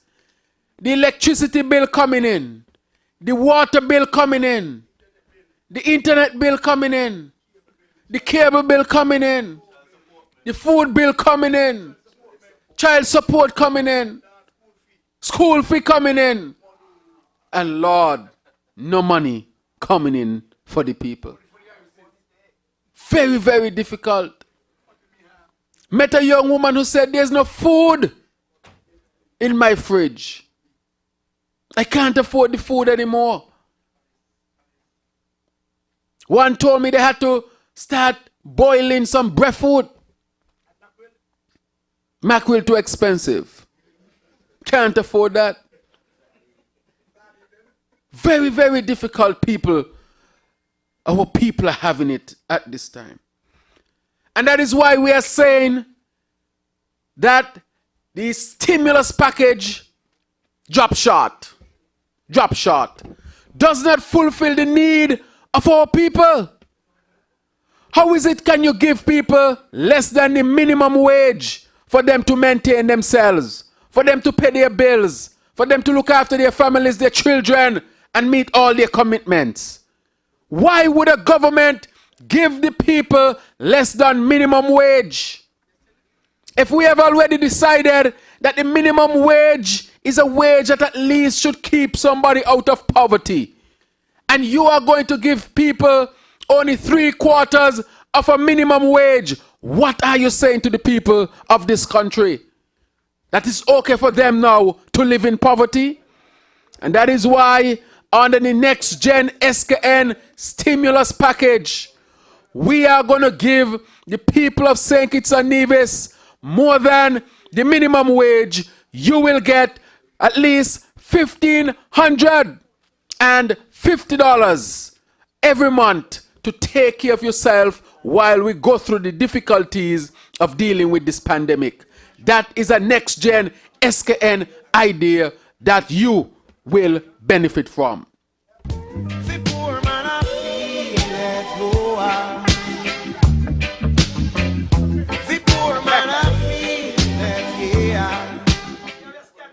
And that is why the people are saying that Eugene Hamilton has failed them and has failed them tremendously. I had the opportunity to continue to walk through the constituency and meet other constituents. And I'm meeting the frontline workers. And everyone knows that I'm an advocate for those who put themselves on the line in order to take care of the rest of us. And everyone knows that. And our frontline workers have been let down by the stimulus package or the compensation package of this government. And that is why the NextGenSKN is saying to our frontline workers that you will receive 2 months' pay for all the sacrifices that you would have made here in St. Kitts-Nevis. What are the sacrifices that you would have made? You could have made the ultimate sacrifice, which is to give your very life had you become infected with the COVID-19, or even take it home to your families so that they can be infected also. As one wife told me, that each time her husband comes home, who is a frontline worker, she makes sure that he takes off all his clothes in the front room or outside before he come in, and go straight to the bathroom before he can touch her or touch any member of the household. That is a tremendous sacrifice. Putting yourself at risk and putting your family at risk. And that is why we are saying $800 is not enough for people to be risking their lives in a deadly pandemic. And that is why NextGen say they must get 2 months' salary. That is for our frontline workers. We appreciate you. You have done much. And this country should show its appreciation. In kind words, of course, but also in tangible ways. And that is why we are saying that you must have this for you. But we're not going to stop there, because I also talked to a constituent on the phone who said, Dr. Drew, I have not received the money and my bills are piling up. And as the bills pile up, my pressure is piling up. And she wants relief. And you know what pressure does? As they say, bust pipe. But in a serious note, we have to make sure that we take care of the people. How is it you can be giving the people less than minimum wage? The cable bills coming in, the electricity bill coming in, the water bill coming in, the mortgage coming in, the food bill coming in. But no money coming in. How do we expect these people to live? And on top of that, the bailiff have the heart to still go look for people. I mean, this thing painful. Looking for people to pay bills. Locking up people in debtor's court. That is not fair. How can we do people like that? And that is why NextGenSKN, who is listening to the hurt and the pain of the people, is saying that each household must get up to $3,000 in credit to pay electricity bill and their water bill and their different bills that they might get. Otherwise, if we don't do that, we are going to end up with a lot of sick people here in St. Kitts-Nevis. We have to take care of our people. And to that woman who have all these bills and have no money coming in, I want to say to her and others in her situation that I see money coming. I see help coming. I see assistance coming, because the NextGenSKN understands that you need help and we will deliver that help for you. We are not purporting to propose anything that cannot be done. But if we allow our economy to continue to sink, we might go so deep down in a hole that it can take us a very long time to get out of it. And that is why we have to stimulate our economy and stimulate it well and effectively. Not while some eating lobster and shrimp, somebody can eat a tin of sardine. That can't be right.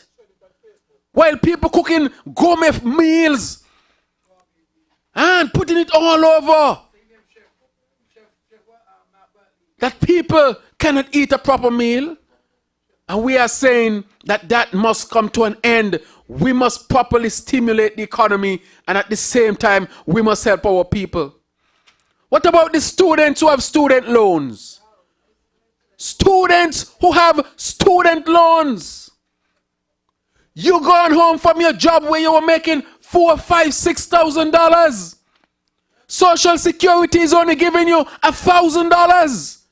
And your student loan is $1,500, $1,600, $1,800 per month. Much more than the money that you're getting from Social Security. And then they're asking you to meet that payment. How can that be? How can that be? What are we going to do? Open up the industry of the sugar daddy again? I mean, this is a serious question. And therefore, we are saying to our students who are hurting and having difficulty that the NextGenSKN hear you, and the NextGenSKN feels your pain. And the NextGenSKN has a solution that all of these students, you will receive debt relief, debt forgiveness for the next 6 months. Don't worry about it. we will forgive you right there in the development bank. That is what the money in development bank should be used for. And not be shipped out on a Sunday afternoon on a pickup truck when they think nobody is watching. We must use the wealth that we have to help our people through this difficult period. And so the next gen SKN, we hear your serious cries, and we are here to respond to them. And so I want to speak a little bit about my constituency. What are the plans we have for you in constituency number 8? I was in Keys this evening, and I was speaking to a constituent on a little dirt track. And in that area you have roads, houses. And all you have down there are dirt tracks. And she said nothing was done in Keys. Nothing was done in Keys. No new housing development, no new roads. Totally neglected, as if Keys is to the back of God as we used to say. And I want to say to the people of Keys that development will come again. We will build houses again. We will construct roads again. We will refurbish the community center again. And we will make sure that the plain area is completed. Your children who are locked down or who are locked down and don't have laptops and iPads, we will make sure that they're given them not on loan, but be given as a gift so that you can work and continue your education. That is what the next gen SKN will do for the people of Keys. The people of Keyon can't even take a good bath when they come home at afternoons. In the morning, they're not sure if water is going to be there to have a bath. One of them tell me they don't run no tail with a bucket to catch a little bit of water in modern times. Because Patches Libard and Eugene Hamilton stopped the program of B, the company that was here searching for water. And I want to say tonight that one of the best wells found is found in Keyon. Keyon has a source. But in addition to that, in Cabotry, they have found a well that can produce water in abundance and good quality water. But why hasn't Eugene Hamilton delivered this to the people of Keyon? Because the same refrain continues. He's sleeping, incompetent, have not led, have not delivered. And so in this modern day, with plenty of water on the ground in St. Kitts-Nevis, plenty of water in the hills of Keyon, after 5 years, the people of Keyon still cannot be guaranteed a bath and a fresh water running from their taps. I want to say to the people of Keyon that under Dr. Joe and the St. Kitts-Nevis Labour Party, we will make sure that the project to find water, that project must continue. You will have a constant supply of water. Water is life. Water is basic. Very, very basic. This is not some exotic type of thing. This is a basic thing, and you must have it so that when you get up in the morning, you can have a bath. You can choose when to cook or not when to cook. At least if you don't bathe, you had a choice in it. You should not be forced to or forced not to, because Eugene Hamilton cannot guarantee the most basic of things, which is a fresh cup or glass of water from a running tap. Dr. Joe and Next Gen SKN will deal with that. And as I wrap up tonight, I want to say to the people of the rest of the constituency, and I've spoken a lot about the other areas, St. Peter's and Connery, but I want to say to the people of Half Moon, the people of Otleys, the people of Kitsodat, the people of Cedar Grove, areas that are not frequented, sometimes that I have not forgotten you. I have visited these areas, triage these areas and see what needs to be done. I went to the Kitsodat yesterday, door to door, and I was sad to see the state of the roads in Kitsodat. You wouldn't want to see the road a dirt road. They're paving the Island Main Road and they will not touch the road in Kitts-Nevis. And I'm saying that to the people of Kitts-Nevis, that you might be few, but I have not forgotten you. We will address your issues. In Half Moon Bay, I've told the story over and over again. Half Moon, totally neglected. Imagine Eugene Hamilton went to have a Zoom meeting with the people of Half Moon. They said the amount of licks he get, he bet he didn't go. He has not delivered one thing to the people of Half Moon.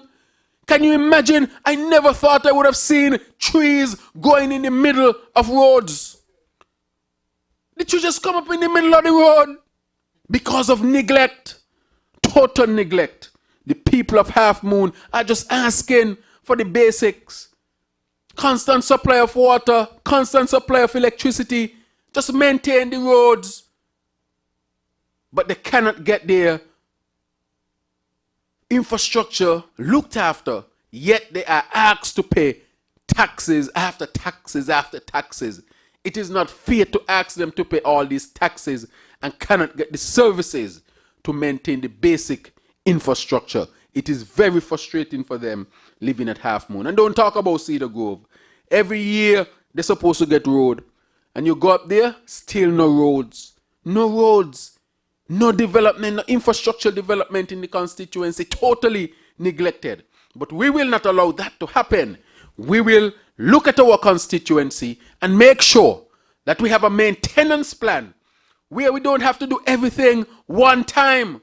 But if we do little by little and effectively manage it, we can get a lot done over time. And therefore, I'm saying to the people of constituency number 8, even a lot of you who supported unity, and some of you who support unity today, have said to me that you have been neglected by Eugene Hamilton. He promised you 16 things. And out of the 16 things, he has delivered maybe one. Maybe one. And I'm still investigating it to be fair. If you go to school and you get 1 out of 16, 1 over 16, can you imagine what the teacher would say? That's total failure. Dismal. You ain't even make the mark. And then you come back to the people and tell the people, oh, I have a lot of plans for you. Well, who's supposed to believe all them things? Here is a minister who replaced laptops with garbage bins. And they say the bins them smart, you know. I tried to talk to him, but he ain't talk back yet. Interesting.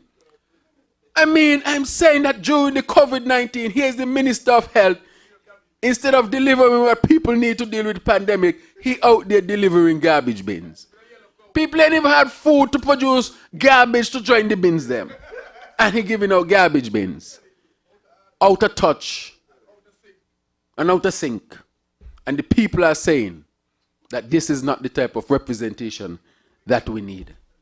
I want to appeal to the people of constituency number 8 that come Friday, 5th of June, you can have a different reality. You can choose a representative who has always been with you. Dr. Terence Drew, the Labour representative. A representative who did not disappear. A representative who has a plan. A representative who has ideas. And one who will work with you for the betterment of all in our constituency. And that is why I'm asking you to vote for me. Vote for Dr. Terence Drew on the 5th of June. And let us together build our great constituency. Thank you. Good night. God bless all of you. Do not ask me who I'm voting for. Ask me.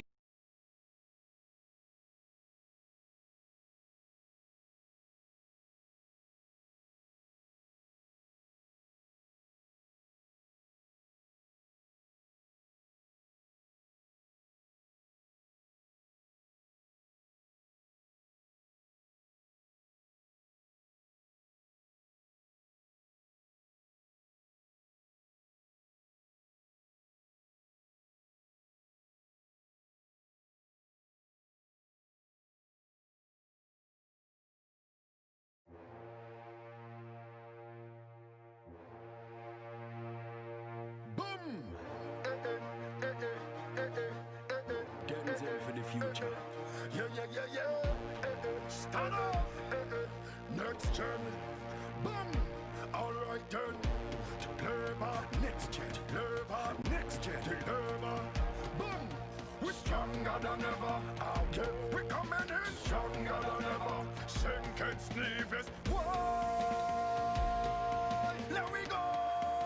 Everybody start to jump with the Labour. The Labour. The Labour. The Labour Army. The Labour. The Labour. The Labour Army is a nation of red. Red, red, red, red, red, red, red. This is the next gen. Gen, gen, gen, gen, gen. Boy. It's time to remove to the next gen. Time to give the country a lift. And I have a message for SKN. Victory is coming on June the 5th. So now we fight them with love. Win them with love. Beat them with love. We're moving forward. Now everybody take out all their arms and now we jump with the Labour. The Labour. The Labour. The Labour Army. The Labour. The Labour. The Labour Army is a nation of red. Red, red, red, red, red, red, red. This is the next gen. Gen, gen, gen, gen, gen. Oh.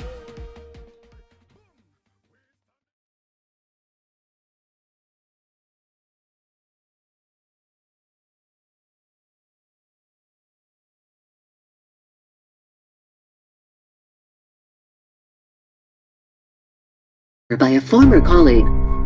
International observers note that St. Kitts is in danger of becoming a dictatorship. St. Kitts-Nevis has been declared COVID-19 free, but Harris continues to impose a state of emergency. Its main purpose is to deny opposition parties the opportunity to campaign on the ground. Harris has denied entry to OAS election observers. His actions can potentially make the Federation the new pariah of the hemisphere and take the country back 50 years. St. Kitts-Nevis is now ranked 88 out of 128 countries regarding the rule of law, accountability, transparency and citizen participation. Corruption is rampant in the country. In 2010, Dr. Harris got tangled in a bribery scandal when he offered to sell the Federation's vote at the International Whaling Commission meeting in exchange for cash and prostitutes. In 2015, Dr. Harris was accused of stealing $10 million of PLP campaign funds. He stooped an internal party investigation and replaced the top party executives. In 2016, Dr. Harris was implicated in a stem cell project. The chief medical officer was fired after he exposed the corruption involved with the project. In 2017, Dr. Harris was again implicated in an unethical herpes vaccine trial in St. Kitts. In 2018, Dr. Harris was implicated in a bribery scandal involving British property tycoon, Peter Verdi. Harris was tape recorded by German police. Harris was heard asking to be taken to dinner and also for a watch, a pair of shoes and money to finance the 2020 election campaign. Since then, Dr. Harris has refused to travel to England. Last year he traveled to Morocco via Miami instead of the usual London route. Today, Dr. Harris has made sure that he controls all the major financial institutions in the state. He controls the Ministry of Finance. He put his sister in charge of government payroll.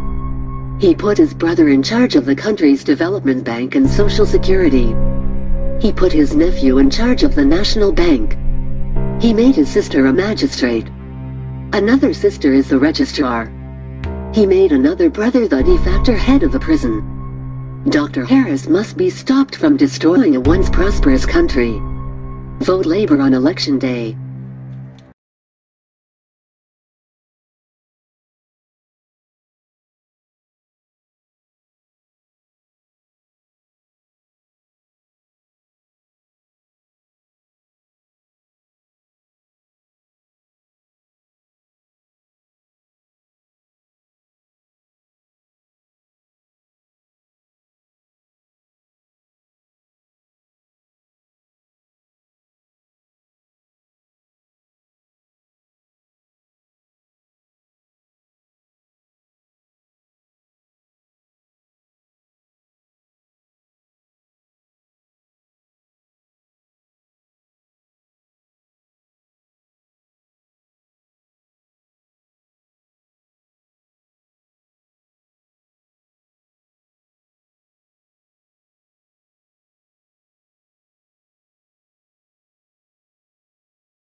duty that I think I must speak about to the people of Central Bastia and the people of St. Kitts-Nevis, and that has to do with sports.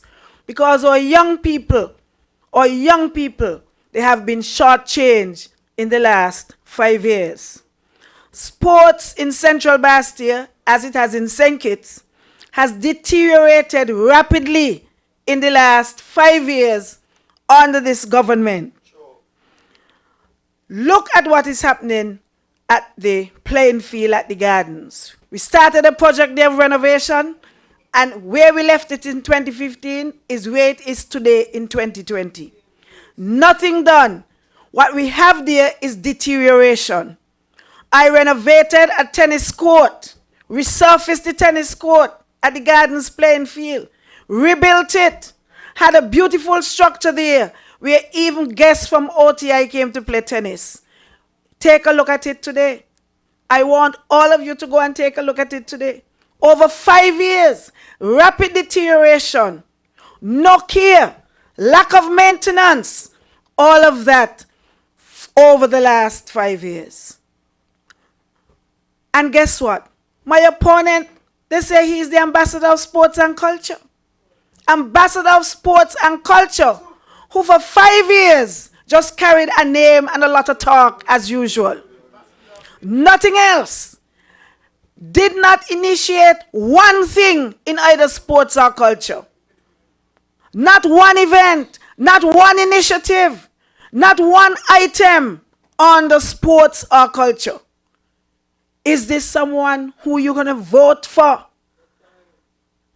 to be a leader in this country when he cannot even initiate one event, one thing in sports? For 5 years, he carrying around his name as ambassador of sports and culture. I want to say to you that in that 5 years, I have ensured that there were opportunities for our young people to participate in sporting events every year in Central Bastia. I have, over these 5 years, initiated things like the Nadine Natter tennis tournament in the Irish Town Primary School. And I want to say to you that in the next 5 years, I will revive sports. As a sportswoman myself, I will revive sports in Central Bastia. I will ensure that there's a basketball league in Central Bastia and revive McKnight Trotters. I will also improve the netball court down at the Gardens and introduce a central netball league for our young women so that our young people could be involved in activities that are positive and give our young people hope. I will ensure that the Nadine Natter tournament continues in the Irish Town Primary School. I will join with the Honorable Congress Maynard and bring a playing field to the people of Pine Garden, Shadwell. And I will establish a multi-purpose sporting complex, basketball, netball, and tennis in the New Road area below the family park. Sports will be revived in Central Bastia during the next 5 years and take it from the stagnation that it's under now, having had an ambassador of sports for 5 years who only carried the name, did absolutely nothing, when I say nothing, absolutely nothing in sports. Just a lot of talk. Is this someone we can elect? But it's not someone who we can trust. This is not someone we can trust. He said that he was adopting the space where the Icons Park is right now at 5 Ways. A lot of talk. And after a while, the place just ran away, was abandoned, thanks to the Jenkins course, that they were able to revive it with the Icons Park. Just talk. Is not someone who you can trust. I have delivered in Central Bastille in sports. And I want to say to you that after 5 years of stagnation, I will deliver again and revive sports to an even greater level for the people of Central Bastille. So you have to vote in Central Bastille for the only candidate that you can trust in Central Bastille. The only candidate that you can trust. My opponent, he told Tanzil, the client whose money they took, I'm sure he told Tanzil, I have your back. You have my back. And when Tanzil left his money with him, you know what happened to it? It disappeared. It disappeared. So the people of Central Bastille would have to be very careful with this having your back story, because he told Tanzil the same thing. And so I said to you, the people of Central Bastille, look at our records. Look at what we have delivered. Think about someone who's been carrying a name as ambassador of sports and have delivered absolutely nothing. You can't take anything at all he says. You can't trust anything at all he says. So come June the 5th, Friday, June the 5th, the choice is clear. Vote for the only candidate you can trust. The only candidate who has delivered for the young people of Central Bastille and who will revive sports in Central Bastille over the next 5 years. Vote for the hand. Vote for Marcella Liburd. Vote for the only candidate you can trust in Central Bastille. Good night. Central Bastille, love you, love you, love you. Stand up, next gen, boom, alright then. Deliver, next gen, deliver, next gen, deliver.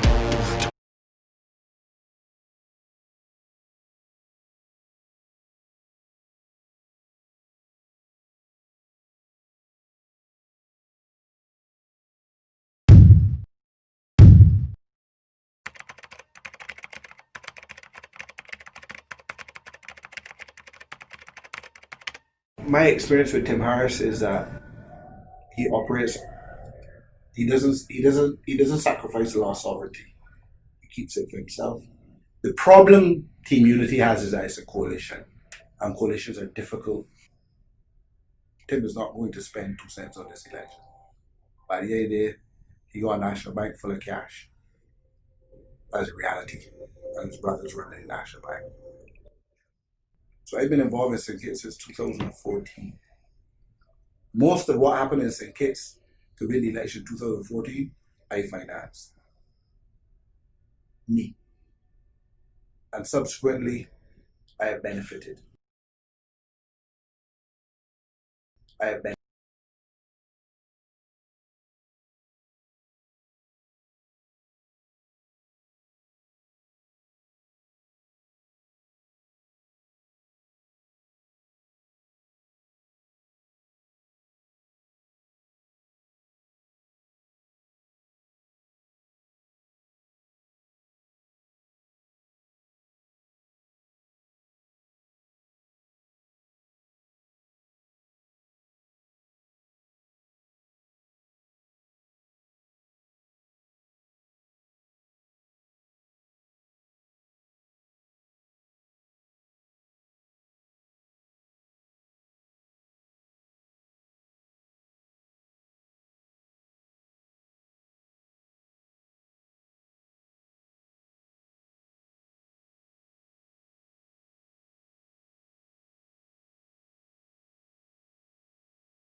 And it is a privilege for me to welcome our final speaker of the night. Yesterday, all of us as citizens of this great federation were able to listen to additional plans rolled out by our NextGenSKN team. A stimulus package that is just simply amazing. It's simply the best. We certainly need a leader who is visionary. We need a leader who would steer us in the right direction in the face of adversity, in the face of conflict, in the face of a pandemic. We certainly have that leader in the Right Honorable Dr. Denzil Llewellyn Douglas.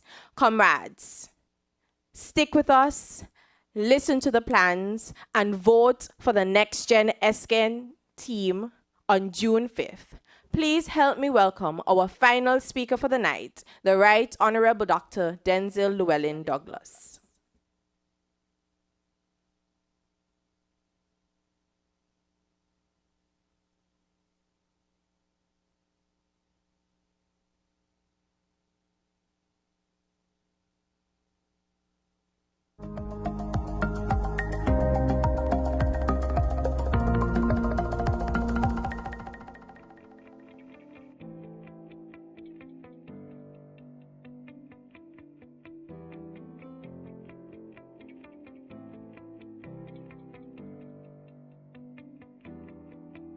Farming for self-sufficiency remains our main priority for number 6.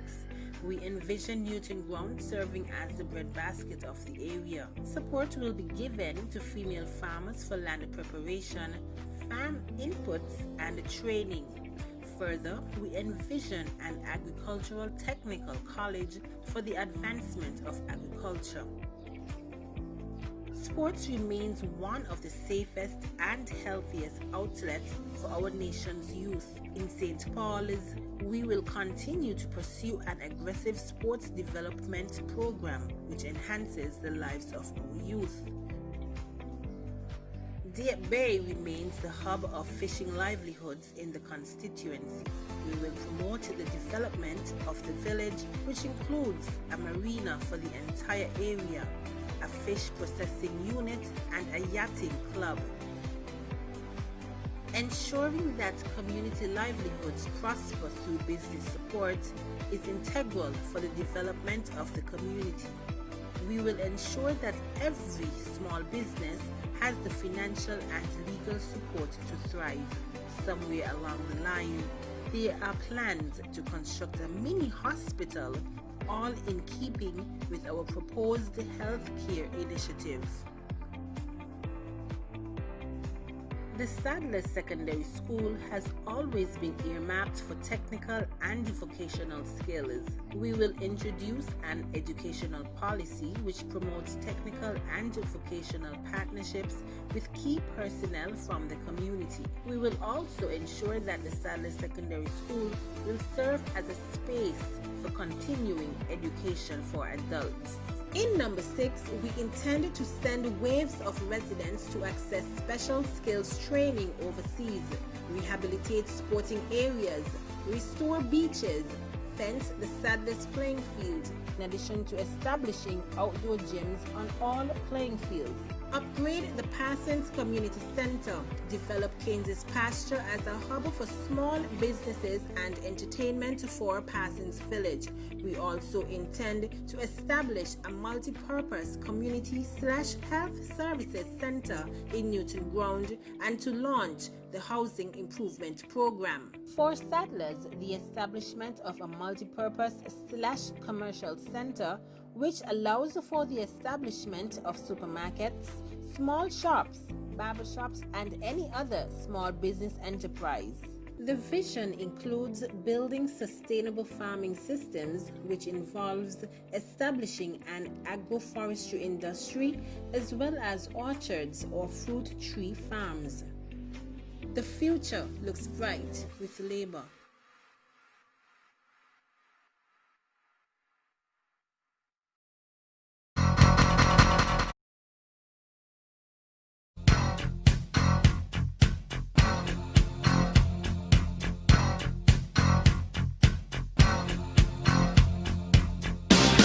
You're simply the best,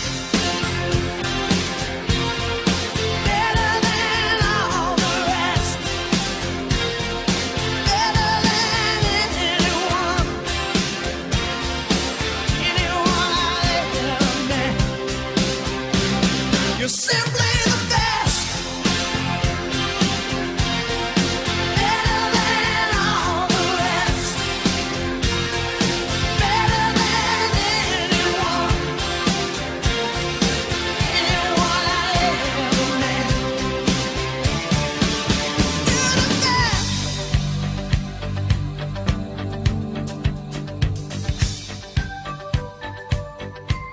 Tonight, my dear friends, my fellow citizens, and of course, comrades, we are in the very closing moments of this virtual meeting tonight, when we continue our countdown to Election Day.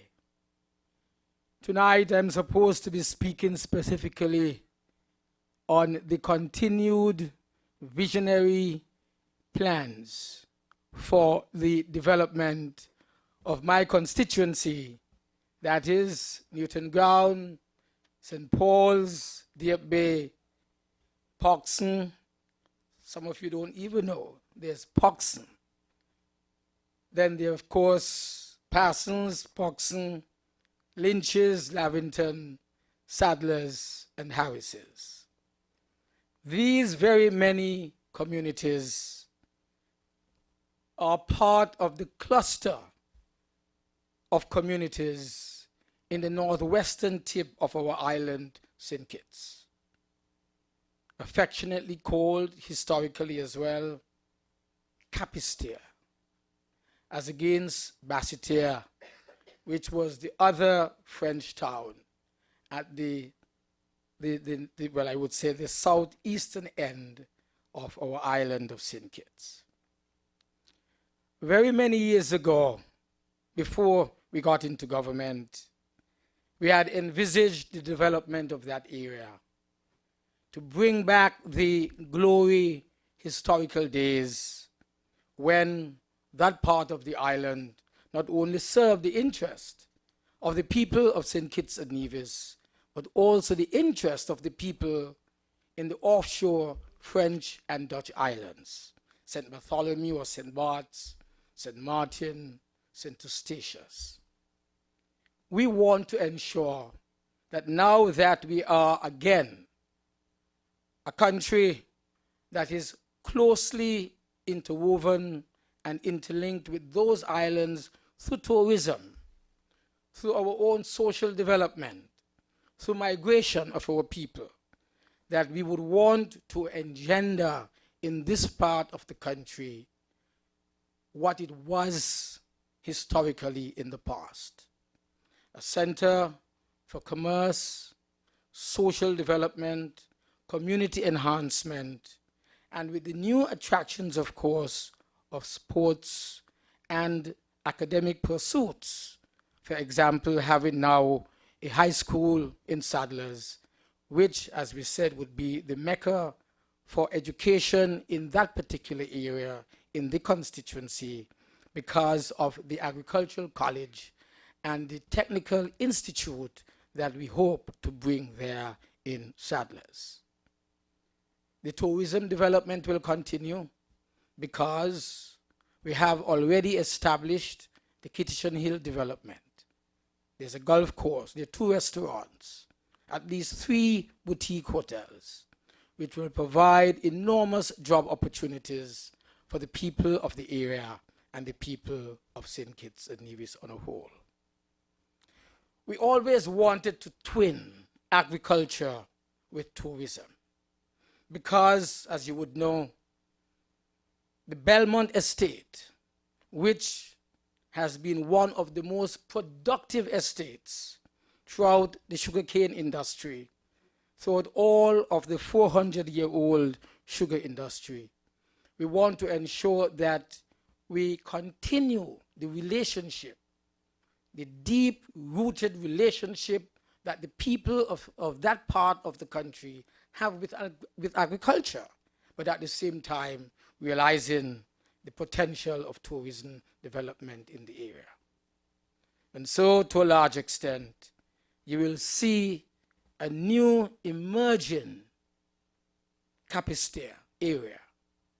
You will see people, therefore, being given opportunities that they would have never had before. An exciting marina with yachting opportunities and facilities established. We would see our young men excelling in all of the sports. And we would see the emergence of not just one team in football in each of the villages, but several competing teams that will emerge in sports activity as well. In other words, it's a transformation of that part of the country.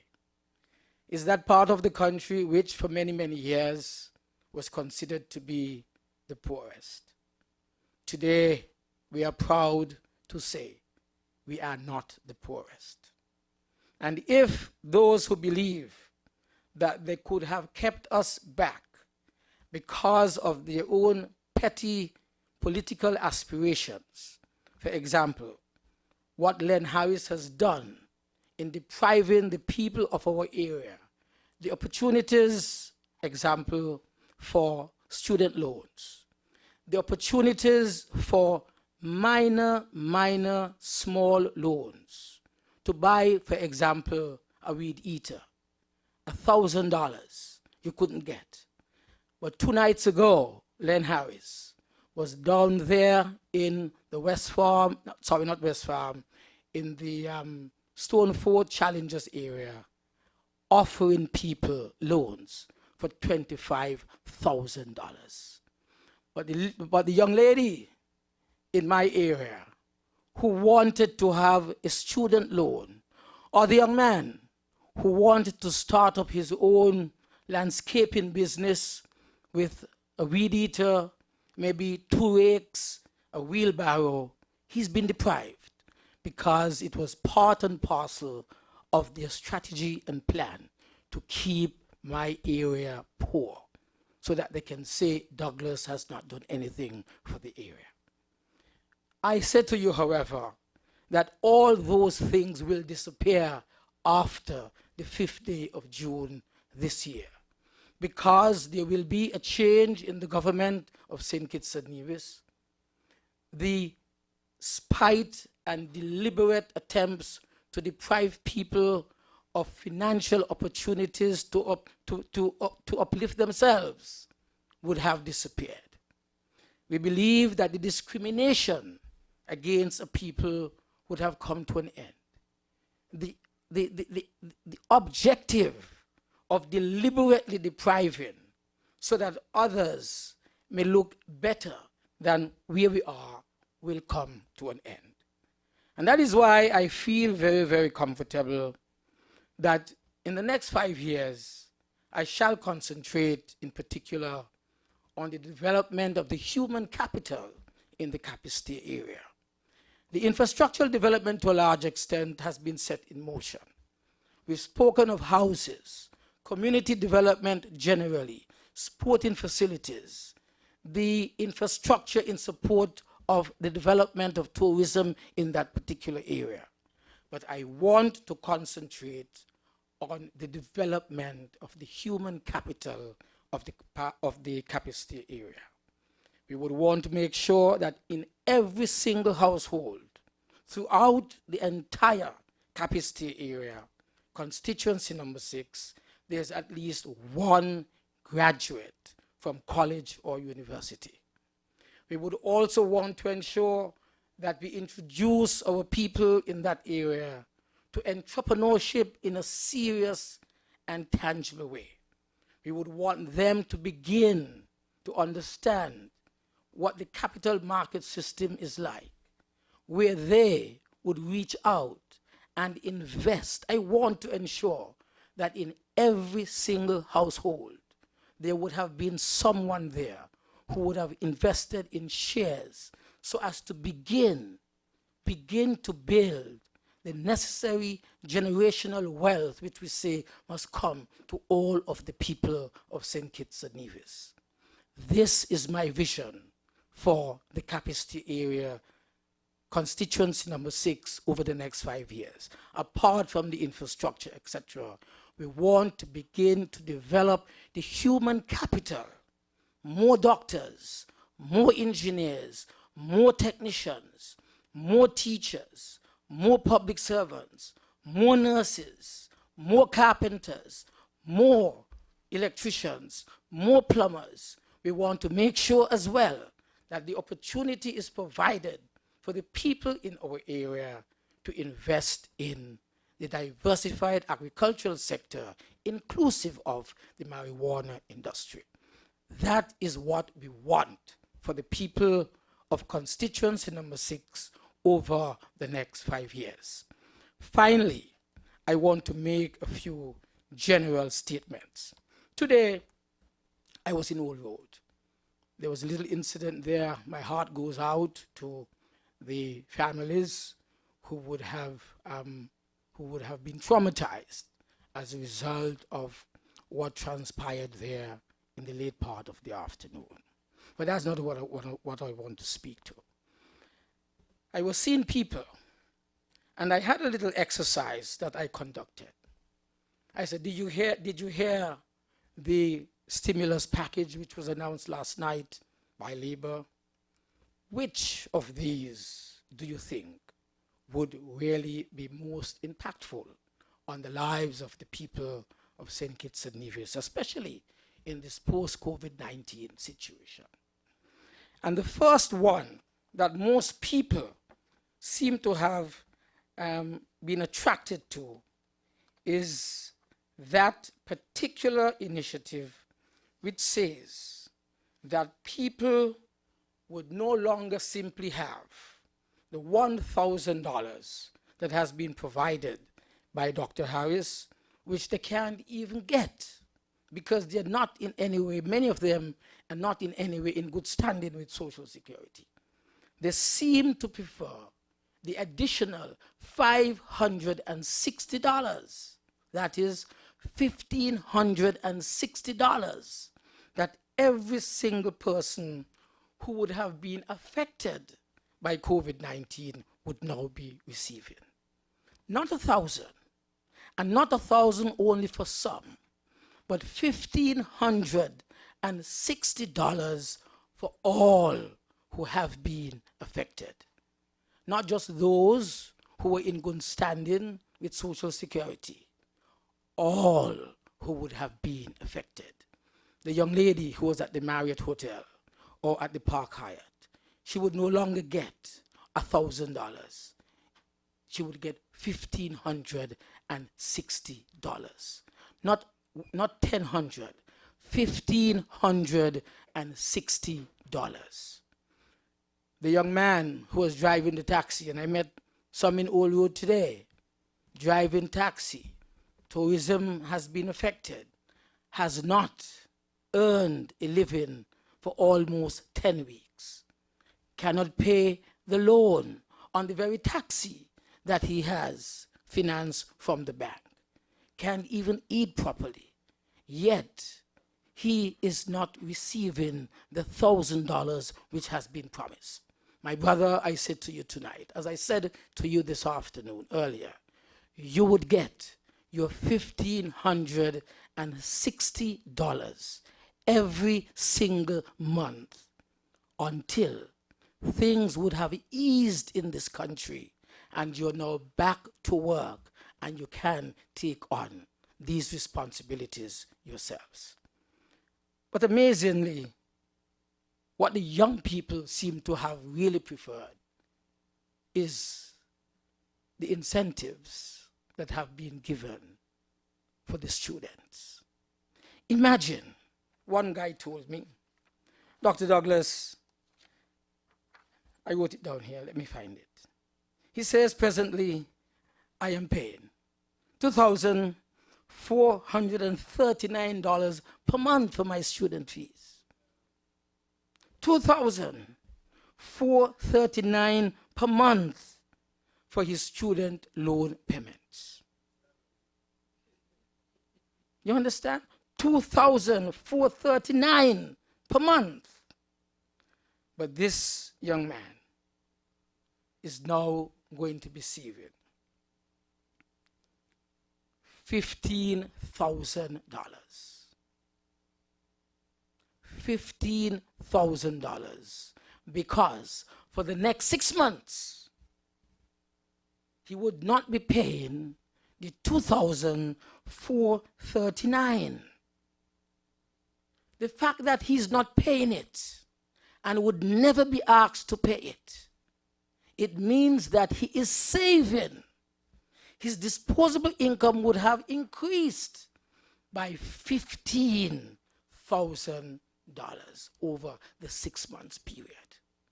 That is why this stimulus package, when in government, becoming a program of your government, is so healthy and encouraging. I want to say to you finally that do not become confused. They have no match whatsoever for our stimulus package, which will become a program of the government of St. Kitts and Nevis under Labour. It is not dipping into your savings that you have in Social Security, because the money in Social Security really is yours. It's what you have saved. Your employer dips his hand into your money every single month. You make contributions to the Social Security. It should not be touched in this way. We are now saying the government, through its own consolidated fund, will dip into that, which is your fund. Your fund that would have been set aside from the $900 million that Denzel Douglas and Labour left there 5 years ago. And if you were to believe your old Prime Minister, who nobody really believes, since he says he's had so much stimulus, not stimulus, surplus, year after year after year, well then, the $900 million should still be there. That's why the consolidated fund is being touched and not the Social Security fund. My dear people, I feel very excited. We are in the final throes of the steps that are necessary to remove a corrupt government. Tim Harris and his brother Len, they have planned systematically to impoverish our people. That is not going to continue. It has to come to an end. This bank, the development bank, could never again be used as any one family bank. Imagine you go to communities, you simply say to people, you can get a loan of $25,000, no collateral, if you would only vote for so and so as part of Team Unity in this election coming. People who have been waiting for months upon months after making applications to the bank have not had the courtesy of a response as to whether the loan application has been approved or not. But now, in the dead of night, a few days before a general election, the CEO or the manager of the bank is going from village to village, community to community, like constituency number 4, which they know they have lost, and are offering loans of $25,000 to young men and young women who are not even employed. That is where we have come to. That is what our bank has come to. That is what we have been reduced to by Tim Harris and Len Harris. Our money, the development bank money, is taxpayers' money. It cannot be used and abused in that way. There has to be greater transparency in the future. There has to be greater accountability of your money and my money. It's not the Harris's family money.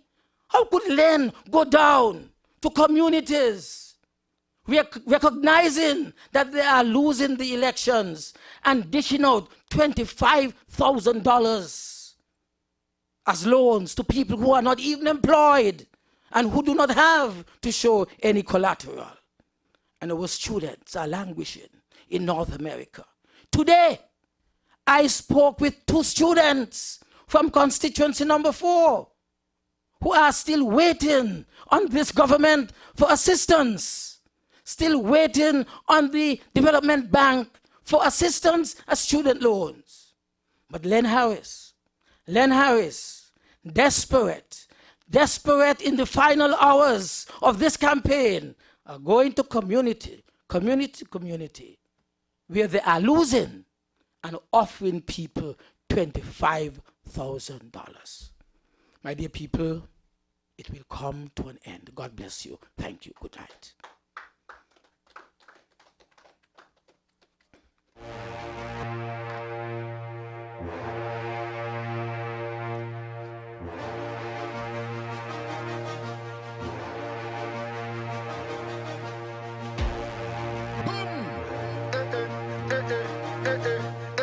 Denzel for the future.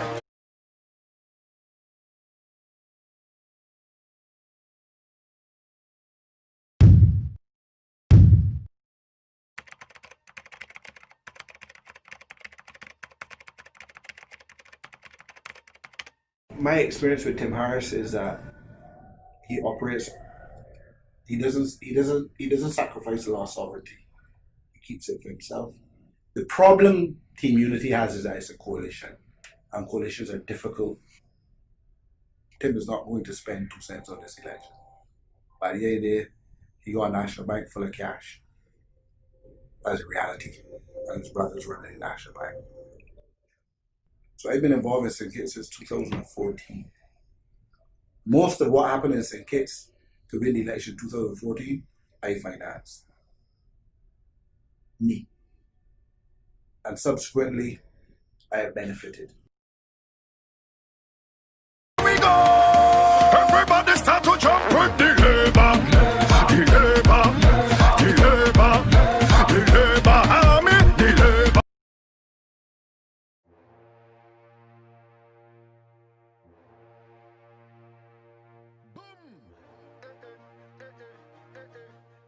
Denzel for the future. Yeah. Stand up. Next gen. Boom. All right then. Labor. Next gen. Labor. Next gen. Labor. Boom.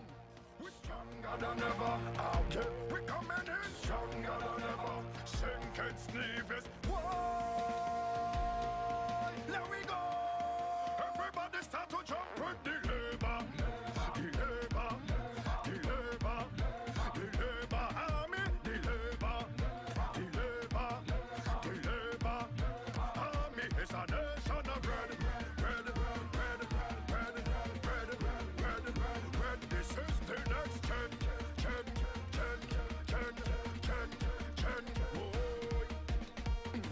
It's time for remove to the next gen.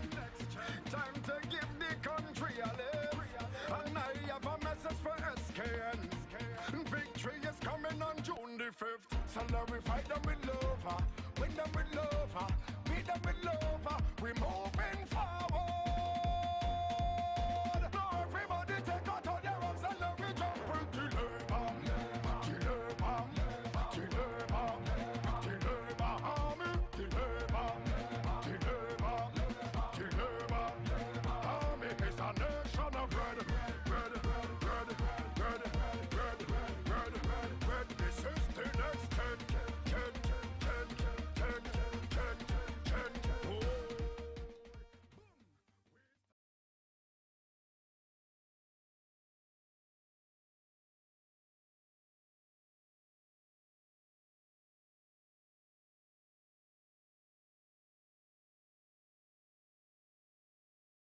We're coming in stronger than ever. St. Kitts-Nevis. Whoa! There we go! Everybody start to jump with the labor. The labor. The labor. The labor army. The labor. The labor. The labor army is a nation of red. This is the next gen.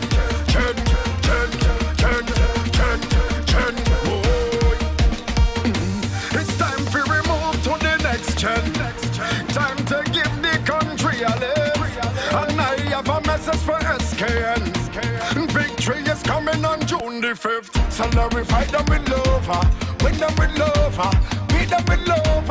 We moving forward.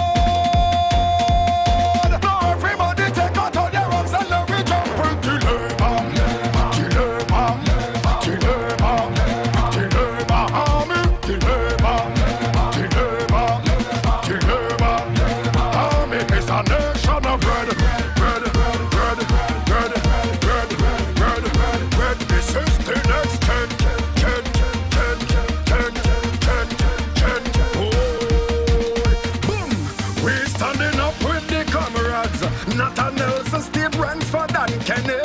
Jeffrey Hanley, Dr. Duke and Rest Maynard. We love Marcella and the big man Dougie. So now we fight them with love, win them with love, beat them with love. We moving forward. Now everybody take out all their arms and now we jump into labor. Army,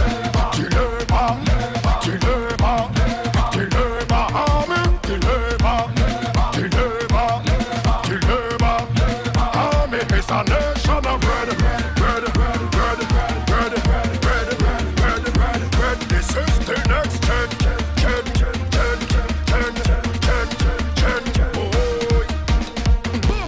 Time to remove to the next gen. Time